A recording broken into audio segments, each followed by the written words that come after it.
Doctor, ನೀವು arthritis ಬಗ್ಗೆ ಕಾರ್ಯಕ್ರಮನ ನೋಡ್ತಾ ಇರೋ ವೀಕ್ಷಕರಿಗೂ ಕೂಡ ತುಂಬಾ ಅನುಮಾನ. ಕೆಲವರು ಈ ಸಮಸ್ಯೆಯಿಂದ ಬಳಲ್ತಾ ಇರ್ತಾರೆ. ನಿಮಗೆಲ್ಲ ಬೇಕಾದಷ್ಟು ಪ್ರಶ್ನೆಗಳು ಕೇಳಬೇಕು ಅಂತ ಇರುತ್ತೆ ಅಲ್ವಾ ಡಾಕ್ಟರ್ಗೆ. ಸೊ ನೀವು ಒಂದು ಕೆಲಸ ಮಾಡಿ, ಅಲ್ಲಿ ಸ್ಕ್ರೀನ್ ಕೆಳಗಡೆ ನಂಬರ್ ಕಾಣಿಸ್ತೀಯಲ್ಲ, ಆ ನಂಬರ್ಗೆ ಕೂಡಲೇ ಕರೆ ಮಾಡಿ. ನಾವು ನೇರವಾಗಿ ನಮ್ಮ ಹೋಮಿಯೋಪತಿ ವೈದ್ಯರಿಗೆ ನಿಮ್ಮನ್ನು ಕನೆಕ್ಟ್ ಮಾಡ್ತೀವಿ. ನಿಮ್ಮ ಸಮಸ್ಯೆಗೆ ನೀವು ಪರಿಹಾರವನ್ನು ಕಂಡುಕೊಳ್ಳಿ. ಓಕೆ, ಈಗ ನಾವು ಮಾತು ಮುಂದುವರಿಸ್ತಾ ನಂದು ಒಂದಷ್ಟು ಪ್ರಶ್ನೆಗಳಿದೆ. ಮೊದಲನೇದಾಗಿ, ಮನುಷ್ಯನಲ್ಲಿ ಎಷ್ಟು ಮೂಳೆಗಳಿವೆ ಮತ್ತು ಅದು ರಚನೆಗಳು ಹೆಂಗೆ ನಮ್ಮ ದೇಹಕ್ಕೆ ಮೂಳೆಗಳು ಅವಶ್ಯಕತೆ ಇದೆ, ಅದನ್ನು ಹೇಳ್ತೀರಾ? ಎಸ್, ಅಂದರೆ ಈಗ ಫಸ್ಟಿಗೆ ನಾವು ಎಲ್ಲವೂ ಕೆಲಸಗಳು ಮಾಡಬೇಕಾದ್ರೆ, ನೀವೇನೇ ಒಂದು ಪ್ರತಿಯೊಂದು ಕೂಡ ಕೆಲಸ ಮಾಡಬೇಕಾದ್ರೆ ಕೈಗಳು, ಕಾಲುಗಳು, ಕತ್ತು, ಬೆನ್ನು, ಇದು ಎಲ್ಲ ಮೂಮೆಂಟ್ ಹೇಗಾಗುತ್ತೆ, ಯಾಕಂದರೆ ಅಲ್ಲಿ ಕೂಡ ನಿಮಗೆ ಶಾಕ್ ಅಬ್ಸರ್ವರ್ ಅಂತ ನಾವು ಹೇಳ್ತೇವೆ, ಅಂದರೆ ಶಾಕ್ ಅಬ್ಸಾರ್ಬರ್. ಸೊ ಅದು ನಿಮ್ಗೆ ಏನು ಮಾಡುತ್ತೆ, ಮೂಮೆಂಟ್ ಆಗೋದಕ್ಕೆ ಫ್ಲೆಕ್ಸಿಬಿಲಿಟಿ ಎಲ್ಲವೂ ಕೊಡುತ್ತೆ. ಸೊ ಅದಕ್ಕಾಗಿ ಫಸ್ಟ್ ನೀವು ಅರ್ಥ ಮಾಡ್ಕೊಳ್ಬೇಕಾಗಿರೋದು ಮೂಳೆ. ಸೊ ಬೋನ್ಸ್ ನಾವೇನು ಹೇಳ್ತೇವೆ, ಹುಟ್ಟಿದಾಗ ಆಲ್ಮೋಸ್ಟ್ 270 ಬೋನ್ಸ್ ಇರುತ್ತೆ. ಸೊ 270 ಅಂತ ಹೇಳ್ತೇವೆ. ಬಟ್ ಅಡಲ್ಟ್ ಏಜ್ ನಾವು ಹೇಗೆ ಬೆಳೀತಾ ಹೋಗ್ತೇವೆ, ಫ್ಯೂಷನ್ಸ್ ಆಗುತ್ತೆ. ಅಂದರೆ ಕೆಲವು ಬೋನ್ಸ್, ಈಗ ನಾವು ಕೈ ಬೆರಳಲ್ಲೆಲ್ಲ ಚಿಕ್ಕ ಚಿಕ್ಕ ಬೋನ್ಸ್ ನೋಡ್ತೇವೆ, ಜಾಯಿಂಟ್ಸ್ ನೋಡ್ತೇವೆ. ಸೊ ಇದು ಎಲ್ಲವೂ ಅಲ್ವಾ ಫ್ಯೂಷನ್ ಆಗುತ್ತೆ. ಅಟ್ ದ ಏಜ್ ಆಫ್ 12 ಆಗ್ಬೋದು, 14 ಆಗ್ಬೋದು, 18 ಇಯರ್ಸ್, 20 ಇಯರ್ಸ್ ವರೆಗೂ ಕೂಡ ಮೂಳೆಗಳದ್ದು ನಿಮಗೆ ಬೆಳೀತಾನೂ ಇರುತ್ತೆ, ಆ್ಯಂಡ್ ಫ್ಯೂಷನ್ಸು ಆಗ್ತಾ ಇರುತ್ತೆ. ಸೊ ಹಾಗಾಗಿ ಅಟ್ ದ ಅಡಲ್ಟ್ ಏಜ್ ಒಂದು 25+ ಅಂತ ಹೇಳಿದಾಗ ನಿಮಗೆ 206. ಎಸ್, 270 ಇಂದ 260 ಬರುತ್ತೆ. ಸೊ ಹಾಗೇನೆ ಜಾಯಿಂಟ್ಸ್ ಕೂಡ. ಸೊ ನೀವೀಗ ಯಾವ ತರ ಬೋನ್ಸ್ ಇದೆ ಇವಾಗ? ಜಾಯಿಂಟ್ಸ್ 2 ಬೋನ್ ಸೇರುವಂತಹ ಜಾಗ ಜಾಯಿಂಟ್. ಎಸ್, ಅದು ಬಿಟ್ಟು ಬೋನ್ಗಳೆಲ್ಲ ಏನಾದ್ರು ಬೇರೆ? ಹೌದು, ತುಂಬಾ ವೆರೈಟೀಸ್ ಆಫ್ ಬೋನ್ಸ್ ಇರುತ್ತೆ. ಈಗ ನಾವು ಸ್ಮಾಲರ್ ಜಾಯಿಂಟ್ಸ್ ನೋಡ್ತೇವೆ ಕೈಯಲ್ಲಿ, ಅಥವಾ ನಾವು ಆರ್ಮ್ದೆಲ್ಲ ನೋಡ್ಬೇಕಾದ್ರೆ ನಿಮ್ಗೆ ಬಿಗ್ಗರ್ ಜಾಯಿಂಟ್ಸ್ ಇರುತ್ತೆ. ಸೊ ಈಗ ಫೀಮರ್ಗಳು ನಾವು ನೋಡ್ತಾ ಬಂದ್ರು ಕೂಡ ಇದು ಎಲ್ಲಾನು ನಿಮ್ಗೆ ಬಾಡಿ ವೇಟ್ ಹಿಡ್ಕೊಳ್ಳೋಂಥ ಜಾಯಿಂಟ್ಸ್ ಇರುತ್ತೆ. ಮತ್ತೆ ಬೋನ್ಸು ಕೂಡ ಹಾಗೇನೆ ಸ್ಟ್ರೆಂಥನ್ ಕೊಡೋದು. ಇದು ಎಲ್ಲವೂ ಜಾಯಿಂಟ್ ಬೋನ್ಸ್ ಅಲ್ದೇನೆ. ಈ ಎಲ್ಲಾ ಬೋನ್ಸ್ ಈ ತರ ನಮ್ಮ ಫ್ಯೂಷನ್ ನೋಡಿದಾಗ ಅಥವಾ ಜಾಯಿಂಟ್ಗಳು ಆದಾಗ ಇದು ಕೂಡ ಆಲ್ಮೋಸ್ಟ್ ನಾವು 360 ಜಾಯಿಂಟ್ಸ್ ಅಂತ ಹೇಳ್ತೇವೆ. ನಮ್ಮ ದೇಹದಲ್ಲಿ 360 ಜಾಯಿಂಟ್ಸ್ ಇದೆಯಾ? ಅಬ್ಬಾ. ಈಗ ನೀವು ಕಿವಿದೇನೆ ನೋಡ್ತಾ ಬಂದ್ರೆ ಅಲ್ಲೇನೆ ನಿಮಗೆ ಆಲ್ಮೋಸ್ಟ್ 3 to 4 ಜಾಯಿಂಟ್ಸ್ ಇರುತ್ತೆ. ಕೈ ಬೆರಳಲ್ಲಿ ನೋಡಿದ್ರೆ ನಿಮಗೆ ಮ್ಯಾಕ್ಸಿಮಮ್ ನಾವು ಕೈಯಲ್ಲಿ ಅಲ್ಲಾಡಿಸಬೇಕಷ್ಟೇ, ತಾನೇ ಅಲ್ಲಾಡೋದು. ಅಲ್ಲಿ ಟಂಗ್ ಮಾತ್ರ ನಿಮಗೆ, ನಾಲಿಗೆ ಮಾತ್ರನೇ ಮೂಳೆ ಇಲ್ಲ ಅಂತ ಹೇಳ್ತಾರೆ. ಅದು ಒಂದೇನೆ ನಿಮ್ಗೆ ಇಲ್ದೇ ಇರೋದು. ಮಿಕ್ಕಿದೆಲ್ಲಾನು ಅಲ್ವಾ ನೀವು ನೋಡ್ತಾ ಬಂದ್ರೆ, ಅಂದ್ರೆ ಈ ಮೂವ್ಮೆಂಟ್ ಆಗೋದೇ ಅದರಿಂದ. ಅದಕ್ಕಾಗಿ ಅಲ್ವಾ ಸ್ಕೆಲಿಟಲ್ ಸಿಸ್ಟಮ್ ಅಂತ ನಾವು ಹೇಳ್ತೇವೆ. ನಾವೀಗ ಕೂತ್ಕೊಳ್ಬೇಕಾದ್ರೂ ಕೂಡ, ಏನೇ ಒಂದು ಕೆಲಸ ಮಾಡ್ಬೇಕಾದ್ರೂ ಕೂಡ ಮೂಳೆ ಮತ್ತು ಜಾಯಿಂಟ್ಸ್, ಸಂಧಿ, ಇದು ಎರಡೂ ಕೂಡ ತುಂಬಾನೇ ಇಂಪಾರ್ಟೆಂಟ್ ಆಗುತ್ತೆ. ಇಲ್ಲಾಂದ್ರೆ ಈಗ ನೀವು ಫ್ರಾಕ್ಚರ್ ಆದಾಗೂ ಕೂಡ ನೋಡಿ, ಇನ್ಸ್ಟೆಂಟ್ ಆಗಿ ನಿಮಗೆ ಕೈ ಊತ ಬರೋದು, ಎಲ್ಲಿ ಫ್ರಾಕ್ಚರ್ ಆಗಿತ್ತೆ ಊತ ಬೇಗ ಬಂದ್ಬಿಡುತ್ತೆ. ಯಾಕಂದ್ರೆ ಆ ಮೂಳೆಗೆ ಸ್ಟ್ರಕ್ಚರೇ ಇಂಪಾರ್ಟೆಂಟ್. ಆ ಪ್ರಾಪರ್ ಸ್ಟ್ರಕ್ಚರ್ ಮೇಂಟೈನ್ ಆಗ್ತಾ ಇದೆ ಅಂತ ಅಂದಾಗೆ ನಾವು ಅದನ್ನ ಮೂಳೆ ಅಥವಾ ಜಾಯಿಂಟ್ಸ್, ಆಮೇಲೆ ನಮ್ಮ ಬಾಡಿ ಲೈಫ್ ಆಕ್ಟಿವಿಟೀಸ್ ಎಲ್ಲವೂ ಕೂಡ ಕರೆಕ್ಟ್ ಆಗ್ತಾ ಹೋಗುತ್ತೆ.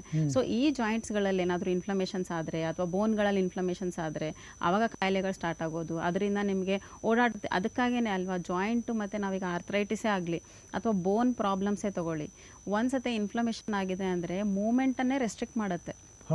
ಸೊ ಆಚೆ ಹೋಗೋದು ಸ್ಟಾಪ್ ಆಗ್ಬಿಡುತ್ತೆ, ಕೆಲಸ ಮಾಡೋದಕ್ಕೆ ಸ್ಟಾಪ್. ಈಗ ನೀವು ಫ್ರಾಕ್ಚರ್ ಆಗಿದೆ ಕೈಗೆ, POP ಏನಾದರೂ ಹಾಕಿರ್ತಾರೆ, ಅದು ಮುಗಿದು ನಿಮಗೆ ಆಲ್ಮೋಸ್ಟ್ ಒಂದು 2 months 3 months ವರೆಗೂ ನಿಮಗೆ ಏನು ಕೆಲಸ ಮಾಡೋ ಹಾಗೆ ಇಲ್ಲ. ಯಾಕಂದ್ರೆ ಅಷ್ಟು ಇಂಪಾರ್ಟೆಂಟ್ ಆಗಿರುತ್ತೆ ನಮ್ಮ ಮೂಳೆಗಳು ಅಥವಾ ಜಾಯಿಂಟ್ಸ್ ಅಂತ ನಾವು ಹೇಳ್ಬೋದು. ಸೊ ಅದಕ್ಕಾಗೇನೆ ಈ 270 ಜಾಯಿಂಟ್ಸ್, 360 ಜಾಯಿಂಟ್ಸ್, ಇದನ್ನ ನಾವು ಸ್ಟ್ರೆಂಥನ್ ಇಟ್ಕೊಳ್ಬೇಕಾದ್ರೆ ನೀವು ಆಹಾರ ತಗೊಳ್ಳೋದು, ನೀವು ಎಕ್ಸರ್ಸೈಸ್ ಮಾಡೋದು, ವಾಕಿಂಗ್ ಮಾಡೋದು, ಇದು ಎಲ್ಲವೂ ಇಂಪಾರ್ಟೆಂಟ್ ಆಗುತ್ತೆ ಈ ಜಾಯಿಂಟ್ ಸ್ಟ್ರಕ್ಚರ್ ಮೇಂಟೈನ್ ಮಾಡೋದಕ್ಕೆ. ಸ್ಟ್ರಕ್ಚರ್ ಮೇಂಟೈನ್ ಆಗ್ತಿಲ್ಲ ಅಂದಾಗ ನೀವು ಕೆಲವೊಬ್ರು ನೋಡ್ತೀರಾ, ನಡಿಬೇಕಾದಾಗ ನಡೆಯೋ ಸ್ಟೈಲ್ ಬೇರೆ ಇರುತ್ತೆ, ಬ್ಯಾಕ್ ಬೆಂಡ್ ಆಗಿರುತ್ತೆ, ಸೊ ಸ್ಪೈನ್ ಬೆಂಡ್ ಆಗಿರುತ್ತೆ. ಇದೆಲ್ಲವೂ ಅಲ್ವಾ ಸ್ಟ್ರಕ್ಚರ್ ಡಿಫಾರ್ಮಿಟೀಸ್. ಕೆಲವೊಬ್ಬರಿಗೆ ಕಂಜನೈಟಲ್ ಇಂದಾನೆ ಬಂದಿರುತ್ತೆ, ಅಂದ್ರೆ ಹುಟ್ಟದಿಂದಾನೇ ನಾವು ಈಗ ಸ್ಪೈನಾ ಬೈಫಿಡಾ ಅಂತ ನಾವು ಹೇಳ್ತೇವೆ. ಅಂದ್ರೆ ಇದು ಕೂಡ ಒಂದು ಡಿಸೀಸ್ ಅಂತಾನೆ ಹೇಳ್ಬೋದು, ಪ್ಯಾಥಾಲಜಿಕಲ್ ಪ್ರಾಬ್ಲಮೇ ಇದೆ. ಇದರಲ್ಲಿ ಬೆನ್ನು ಹುರಿ ಇವರಿಗೆ ಫ್ಯೂಷನ್ ಆಗಿರೋದಿಲ್ಲ, ಇಂಪ್ರಾಪರ್ ಕಾರ್ಟಿಲೇಜ್ ಫ್ಯೂಷನ್ ಆಗಿರುತ್ತೆ. ಸೊ ಇದಕ್ಕೆ ನಾವು ಸ್ಪೈನಾ ಬೈಫಿಡಾ ಅಂತ ಹೇಳ್ತೇವೆ. ಸುಮಾರು ಜನ ಮಕ್ಕಳಲ್ಲಿ ಈ ಕ್ಲೆಪೆಲ್ ಫೆಲ್ ಸಿಂಡ್ರೋಮ್ ಅಂತ ನಾವು ಹೇಳ್ತೇವೆ. ಈ ಎಲ್ಲ ಸಿಂಡ್ರೋಮ್ಸ್ ಬಂದರೆ ಅಲ್ವಾ ಆಲ್ಮೋಸ್ಟ್ ಆ ಮಕ್ಕಳು ಒಂದು 12 ಏಜ್ 14 ಏಜ್ ಬಂದಾಗ ಬರೆಯೋದು ಅಥವಾ ಊಟ ಮಾಡೋದು ಎಲ್ಲವೂ ಕಷ್ಟ ಆಗುತ್ತೆ. ಸೊ ಇದು ಕಂಜನೈಟಲ್ ಅಂತ ಹೇಳ್ತೇವೆ. ಇದು ಕೂಡ ಹೋಮಿಯೋಪತಿಕ್ ಮೆಡಿಸಿನ್ಸ್ ಇಂದ ನಿಮಗೆ ಇಂಪ್ರೂವ್ಮೆಂಟ್ ಬರುತ್ತೆ. ಯಾಕಂದ್ರೆ ಫ್ಯೂಷನ್ಸ್ ಮತ್ತೆ ಕೂಡ ಡೆವಲಪ್ಮೆಂಟ್ ಎರರ್ ಅಂತ ಹೇಳ್ತೇವೆ ಇದಕ್ಕೆ ನಾವು. ಸೊ ಎಲ್ಲಿ ಡೆವಲಪ್ಮೆಂಟ್ ಎರರ್ ಆಗಿದೆ ಅಂದ್ರೆ ಮಗು ಬೆಳಿಬೇಕಾದಾಗ ಏನು ಸಮಸ್ಯೆಗಳಾಗಿದೆ ಅದನ್ನ ನಾವು ಹಿಸ್ಟ್ರಿ ತಗೊಂಡು ಮೆಡಿಸಿನ್ಸ್ ಕೊಟ್ಟರೆ ಈ ಕಂಜನೈಟಲ್ ಕಂಪ್ಲೇಂಟ್ಸ್ ಕೂಡ ನಿಮಗೆ ಇಂಪ್ರೂವ್ಮೆಂಟ್ ಬರುತ್ತೆ ವಿತ್ ಹೋಮಿಯೋಪತಿ. ವೆರಿ ಗುಡ್, ಬಹಳ ಒಳ್ಳೆ ಮಾಹಿತಿ ಕೊಟ್ರಿ ಡಾಕ್ಟರ್. ಆದರೆ ಮುಂದುವರ್ಸಕ್ಕಿಂತ ಮುಂಚೆ ಒಂದು ಫೋನ್ ಕರೆ ಬಂದಿದೆ. ಯಾರೋ ಪೇಷಂಟ್ ಫೋನ್ ಮಾಡಿದ್ದಾರೆ, ಅವ್ರ ಸಮಸ್ಯೆ ಏನು ಅಂತ ತಿಳ್ಕೊಂಬರೋಣ. ಹಲೋ ಹಲೋ, ನಮಸ್ಕಾರ, ನಾನು ಸಿ ಕೈ ಚಂದ್ರು ಮಾತಾಡ್ತಿರೋದು. ಸರ್ ನಮಸ್ತೆ ಸರ್. ತಮ್ಮ ಹೆಸರು? ಸರ್ ನನ್ನ ಹೆಸರು ಜೀವನ್ ಅಂತ. ಜೀವನ್. ಹಾಂ ಸರ್. ಯಾವ ಊರಿಂದ ಮಾತಾಡ್ತಾ ಇದ್ದೀರಾ? ಸರ್ ನಂದು ಗದಗ್ ಸರ್. ಏನು ಇಷ್ಟೊಂದು ಯೋಚನೆ ಮಾಡ್ತಿರೋರಿ ಗದಗ್ ಅನ್ನೋದಕ್ಕೆ? ಗದಗ್ಗಿಂದ ಜೀವನ್ ಅವರು ಕರೆ ಮಾಡಿದ್ದಾರೆ. ಓಕೆ ಜೀವನ್ ಅವರೇ, ನಿಮ್ಮ ಸಮಸ್ಯೆ ಏನು? ಸರ್ ನನಗೆ ಬ್ಯಾಕ್ ಪೇನ್ ಇದೆ ಸರ್. Back pain. ಹಾಂ ಸರ್. ಓಕೆ, ಏನು ಚಿಂತೆ ಮಾಡಬೇಡಿ, ನೇರವಾಗಿ ನಮ್ಮ ಹೋಮಿಯೋಪತಿ ವೈದ್ಯರಿಗೆ ನಿಮ್ಮನ್ನು ಕರೆಕ್ಟ್ ಮಾಡ್ತೀವಿ. ಅವರು ನಿಮ್ಮ ಸಮಸ್ಯೆಗೆ ಪರಿಹಾರವನ್ನು ಕೊಡ್ತಾರೆ, ಸೂಚಿಸ್ತಾರೆ. ಸೊ ಸರಿ. ಬ್ಯಾಕ್ ಪೇನ್ ಆಗ್ತಿದೆ ಇವರಿಗೆ, ಜೀವನ್ ಅವರಿಗೆ. ಸೊ ಏನು ಹೇಳ್ತೀರಾ ನೀವು? ಹಲೋ, ಹೇಳಿ. ಮೇಡಮ್ ನಮಸ್ತೆ. ನಮಸ್ಕಾರ, ಜೀವನ್ ಅವರೇ ಹೇಳಿ. ಮೇಡಮ್ ನಾನು ಗದಗಿಂದ ಮಾತಾಡ್ತಾ ಇದ್ದೀವಿ ರೀ. ಓಕೆ, ಹೇಳಿ. ನನಗೆ ಬ್ಯಾಕ್ ಪೇನ್ ಇದೆ ಮೇಡಮ್. ಓಕೆ MR ಇದೆ ಮೇಡಮ್. ಓಕೆ ಸೊ ಬೈಕ್ ಮೇಲೆ ಜಾಸ್ತಿ ತಿರುಗ್ತಾ ಇದ್ದೀನಿ, ಬ್ಯಾಕ್ ಪೇನ್ ತುಂಬ ಕಾಣಿಸ್ತಾ ಇದೆ ಮೇಡಮ್. ಓಕೆ ಜೀವನ್ ಅವರೇ, ನಿಮ್ಮದು ವಯಸ್ಸು ಎಷ್ಟು ಇವಾಗ? ಇವಾಗ ಮೇಡಮ್ ನಂಗೆ 37 ಇಷ್ಟ ಮೇಡಮ್. 37. ಓಕೆ, ಇದಕ್ಕೇನಾದರೂ ಮೆಡಿಸಿನ್ಸ್ ಮಾಡ್ತಿದ್ದೀರಾ?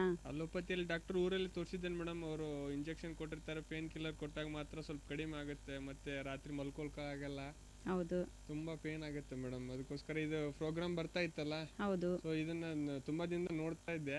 ಓಕೆ, ಅದಕ್ಕೋಸ್ಕರ ಅದು ಇದರಿಂದ ಸೊಲ್ಯೂಷನ್ ಸಿಗೋದಂತ ನಾನು ಕಾಲ್ ಮಾಡಿದ್ದೆ ಮೇಡಮ್. ಶ್ಯೂರ್ ಜೀವನ್ ಅವರೇ. ಫಸ್ಟ್ ಆಫ್ ಆಲ್ ಅಲ್ವಾ, ಈಗ ನೋಡಿ, ನೀವು ಹೇಳೋದು ಬ್ಯಾಕ್ ಪೇನ್ ಏನಿದೆ ನೋಡಿ, ಅಂದರೆ ಲೋವರ್ ಬ್ಯಾಕ್ ಪೇನ್ ಅಂತ ಸಹಜವಾಗಿ ಎಲ್ಲರೂ ಕರೀತಾರೆ. ಅಂದರೆ ಬೆನ್ನು ನೋವಾಗ್ತಿದೆ ಅಥವಾ ಕೆಳಗಡೆ ಬೆನ್ನು ನೋವಾಗ್ತಿದೆ ಅಂತ ವೆರಿ ನಾರ್ಮಲ್ ಆಗಿ ಹೇಳ್ತಾರೆ. ಬಟ್ ನೋವಲ್ವಾ, ಈಗ ನೀವು ಡ್ರೈವಿಂಗ್ ಮಾಡ್ತಿದ್ದೀರಾ ಅಂತಲೂ ಹೇಳ್ತಿದ್ದೀರಾ. ಸೊ ಕಾಸ್ ಅದೇ ಇದೆ. ಅಂದರೆ ನೀವು ತುಂಬ ನಡೆಸೋದ್ರಿಂದ, ಬೈಕ್ ಆಗಲಿ ಅಥವಾ 4 ವೀಲರ್ಸ್ ಆಗಲಿ, ಮೋರ್ ದೆನ್ 6 ಅವರ್ಸ್ 8 ಅವರ್ಸ್ ನೀವು ಕಂಟಿನ್ಯೂಸ್ ಆಗಿ ಏನಾದರೂ ಮಾಡ್ತಾ ಇದ್ದರೆ ಈ ಥರ ಬೆನ್ನು ಬರುವಂಥ ಸಾಧ್ಯತೆಗಳಿವೆ. ಬಟ್ ಈಗ ನಿಮ್ಮ ಹಾಗೆ ಹಲವಾರು ಜನ ಕೂಡ ಹಾಗೆ ಹೋಗ್ತಾರೆ. ನಿಮ್ಮ ಹಾಗೇ MR ಇರೋರು ಇದು ನಿಮ್ಮ ಥರನೇ ವರ್ಕ್ ಮಾಡ್ತಾರೆ, ಬಟ್ ಎಲ್ರಿಗೂ ಕೂಡ ಬ್ಯಾಕ್ ಪೇನ್ ಬಂದಿರೋದಿಲ್ಲ.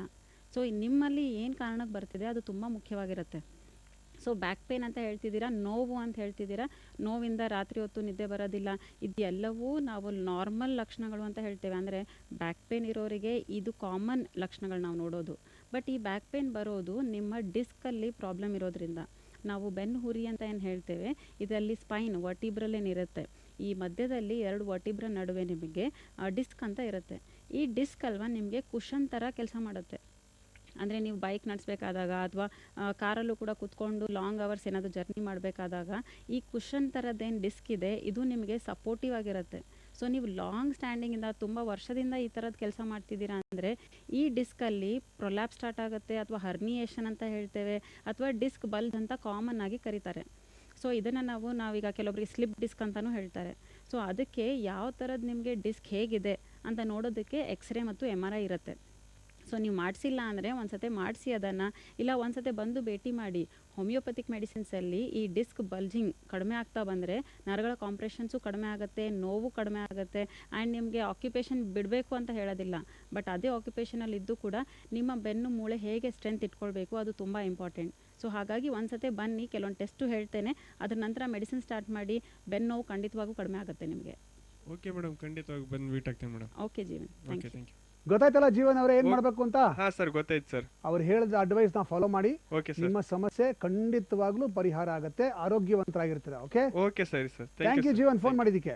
ಈಗ ಮೂಳೆಗಳಿಗೆ ಹಲವಾರು ರೀತಿಯ ಸಮಸ್ಯೆಗಳು ಬರುತ್ತೆ, ಪ್ರಾಬ್ಲಮ್ಗಳು ಬರುತ್ತೆ. ಒಂದು ಮೂಳೆ ಮುರಿದೋಗೋದು ಬಿಟ್ಟು ಕೂಡ ಆ ಮೂಳೆ ಸವಿಯೋದು ಆಗ್ಬೋದು, ಅಥವಾ ಮೂಳೆ ಅದರ ಡೆನ್ಸಿಟಿ ಕಳ್ಕೊಳ್ಳೋದು, ಹೀಗೆ ಮೂಳೆಗೆ ಸಂಬಂಧಪಟ್ಟ ಹಾಗೆ ಮೇನ್ ಪ್ರಾಬ್ಲಮ್ಗಳು ಏನೇನಾಗ್ಬೋದು? ಆರ್ಥರೈಟಿಸ್ ಒಂದು, ಅದು ಬಿಟ್ಟು ಬೇರೆ ಬೇರೆ. ಈಗ ಮೂಳೆಗೆ ಅಂದಾಗ ಅಲ್ವಾ, ನಾವು ಫಸ್ಟ್ ಆಫ್ ಆಲ್ ಈಗ ನಾವು ಬೋನ್ ಮಾತಾಡಬೇಕಾದಾಗ ಇದಕ್ಕೆ ಬಿಸೈಡ್ ಸ್ಟ್ರಕ್ಚರ್ಸ್ ಅಥವಾ ನಿಯರ್ ಬೈ ಸ್ಟ್ರಕ್ಚರ್ಸ್ ಅಂತ ನಾವು ಹೇಳ್ತೇವೆ. ಒಂದು ಮಸಲ್ ಅಟ್ಯಾಚ್ಡ್ ಇರುತ್ತೆ, ಟೆಂಡಾನ್ಸ್ ಅಟ್ಯಾಚ್ ಇರುತ್ತೆ. ಟೆಂಡಾನ್ಸ್ ಅಂದರೆ ಮಸಲ್ ಎಂಡಿಗೆ ಇರುತ್ತೆ, ಈ ಮಾಂಸದ್ದು ಕೊನೆ ಭಾಗ ಏನಿರುತ್ತೆ ಬೋನಿಗೆ ಅಟ್ಯಾಚ್ ಆಗಿರೋದು, ಇದನ್ನ ನಾವು ಟೆಂಡಾನ್ ಅಂತ ಹೇಳ್ತೇವೆ. ನೀವು ಕೇಳಿರ್ತೀರ ಕೆಲವೊಬ್ಬರಿಗೆ ಟೆಂಡಾನ್ ಪ್ರಾಬ್ಲಮ್ ಆಗಿದೆ ಅಂತ ಕೇಳಿದ್ರೆ, ಕಾಲಲ್ಲಿ ಟೆಂಡಾನ್ ಪ್ರಾಬ್ಲಮ್ ಆಗಿದೆ ಅದಕ್ಕಾಗಿ ಕಾಲು ಊರಕ್ಕೆ ಬರೋದಿಲ್ಲ ಅಂತ ಹೇಳ್ತಾರೆ. ಅಥವಾ ಕೈ ಎಲ್ಬೋ ಜಾಯಿಂಟಲ್ಲೂ ಕೂಡ ಟೆಂಡಾನ್ ಪ್ರಾಬ್ಲಮ್ ಆಗಿದೆ ಅಂತ ಹೇಳ್ತಾರೆ, ಟೆಂಡೆನೈಟಿಸ್ ಅಂತ ನಾವು ಹೇಳ್ತೇವೆ. ಈ ಟೆಂಡಾನಿಗೆ ಇನ್ಫ್ಲಮೇಷನ್ ಆದರೆ, ಈ ಟೆಂಡಾನ್ಸಿಗೆ ಇನ್ಫೆಕ್ಷನ್ಸ್ ಆದರೆ, ಹಾಗೇನೆ ನಿಮಗೆ ಲಿಗಮೆಂಟ್ಸ್ ಇರುತ್ತೆ. ಇದು ಕೂಡ ನೀವು ಕೇಳಿರ್ತೀರಾ ಹಲವಾರು ಅಥ್ಲೆಟಿಕ್ಸ್ ಇದೇ ವರ್ಡನ್ನೇ ಸುಮಾರು ಜನ ಯೂಸ್ ಮಾಡ್ತಾರೆ, ಲಿಗಮೆಂಟ್ ಟೇರ್ ಆಗಿದೆ ಅದಕ್ಕೆ ನೋವಾಗಿದೆ. ಸೊ ಇದು ಕೂಡ ಟ್ರಾಮ್ಯಾಟಿಕ್, ಅಂದರೆ ಬಿದ್ದಿರೋದ್ರಿಂದ ಇಂಜುರಿ ಆಗಿರೋದ್ರಿಂದ ಸುಮಾರು ಜನಕ್ಕೆ ಇದು ಕಾಣಿಸ್ಕೊಳ್ಳುತ್ತೆ ಲಿಗಮೆಂಟ್ ಟೇರ್. ಹಾಗೇನೆ ಕಾರ್ಟಿಲೇಜ್ ಅಂತ ಇರುತ್ತೆ.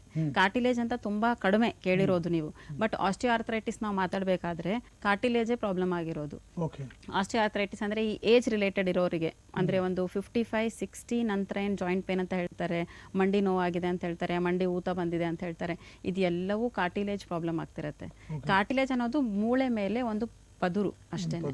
ಅದರಿಂದ ಅಲ್ವಾ ನಿಮಗೆ ಒಂದು ಮೂಳೆಗೆ ಇನ್ನೊಂದು ಮೂಳೆಗೆ ಟಚ್ ಆಗೋದಿಲ್ಲ. ಇದು ನಿಮಗೆ ಉಳಿಸ್ಕೊಳ್ಳುತ್ತೆ. ಅಂದ್ರೆ ಏನಾದ್ರೂ ಅಲ್ಲಿ ಫ್ರಿಕ್ಷನ್ ಆಗದಿರೋಂಗ್ ನೋಡ್ಕೊಳ್ಳುತ್ತೆ. Yes, very true. ಫ್ರಿಕ್ಷನ್ ಆಗೋದು ಅಂದ್ರೆ ಉಜ್ಜೋದು, ಅದು ಉಜ್ಜಿದಾಗ ಹೀಟ್ ಜನರೇಟ್ ಆಗುತ್ತೆ, ಕ್ರ್ಯಾಕ್ ಆಗುತ್ತೆ, ನೋವು ಆಗುತ್ತೆ. ಅದರಿಂದ ಅಲ್ಲಿ ಇನ್ಫ್ಲಮೇಷನ್ಸ್ ಆಗಿತ್ತು ಅಂದ್ರೆ ನಿಮ್ಗೆ ಇನ್ನು ಇನ್ಫೆಕ್ಷನ್ ಜಾಸ್ತಿ ಆಗ್ಬಿಟ್ಟು ಊತ ಬರೋದು.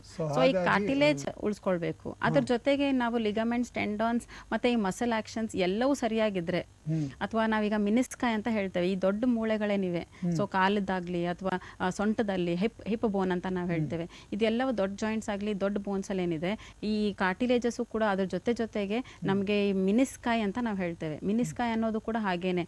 ಕಾರ್ಟಿಲೇಜ್ ಅಂದ್ರೆ ನಾವು ಮೂಳೆ ಮೇಲೆ ಹೇಗೆ ನೋಡ್ತೇವೆ, ಮಿನಿಸ್ಕಾಯ್ ಕೂಡ ಒಂದು ಮೂಳೆಗೆ ಇನ್ನೊಂದು ಮೂಳೆಗೆ ಜಾಯಿಂಟ್ ತೋರಿಸೋದು.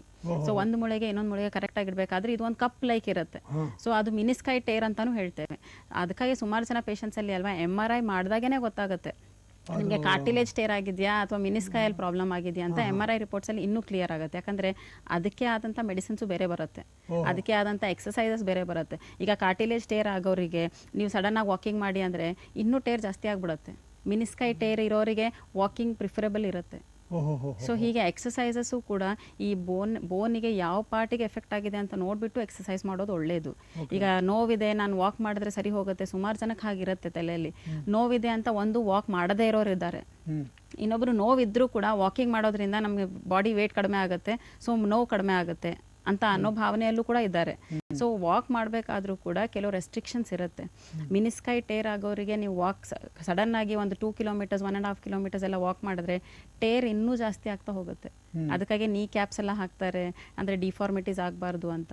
ಬಟ್ ಪರ್ಟಿಕ್ಯುಲರ್ಲಿ ಯಾವ ಪಾರ್ಟ್ ಎಫೆಕ್ಟ್ ಆಗಿದೆ, ಯಾಕಂದ್ರೆ ಕಾರ್ಟಿಲೇಜು ಹಾಗೆ ಸಣ್ಣ ಪೊರೆನೇ ಇರುತ್ತೆ, ಮಿನಿಸ್ಕೈನು ಹಾಗೆ ಇರುತ್ತೆ, ಟೆಂಡಾನ್ಸ್ ಆಗ್ಬೋದು, ಕಾರ್ಟಿಲೇಜಸ್ ಆಗ್ಬೋದು, ಅಥವಾ ನಾವು ಈ ಲಿಗಮೆಂಟ್ ಆಗ್ಬೋದು, ಅಥವಾ ಮಸಲ್ ಆಕ್ಷನ್ಸ್ ಆಗ್ಬೋದು, ಯಾವುದರಲ್ಲಿ ಪ್ರಾಬ್ಲಮ್ ಇದೆ.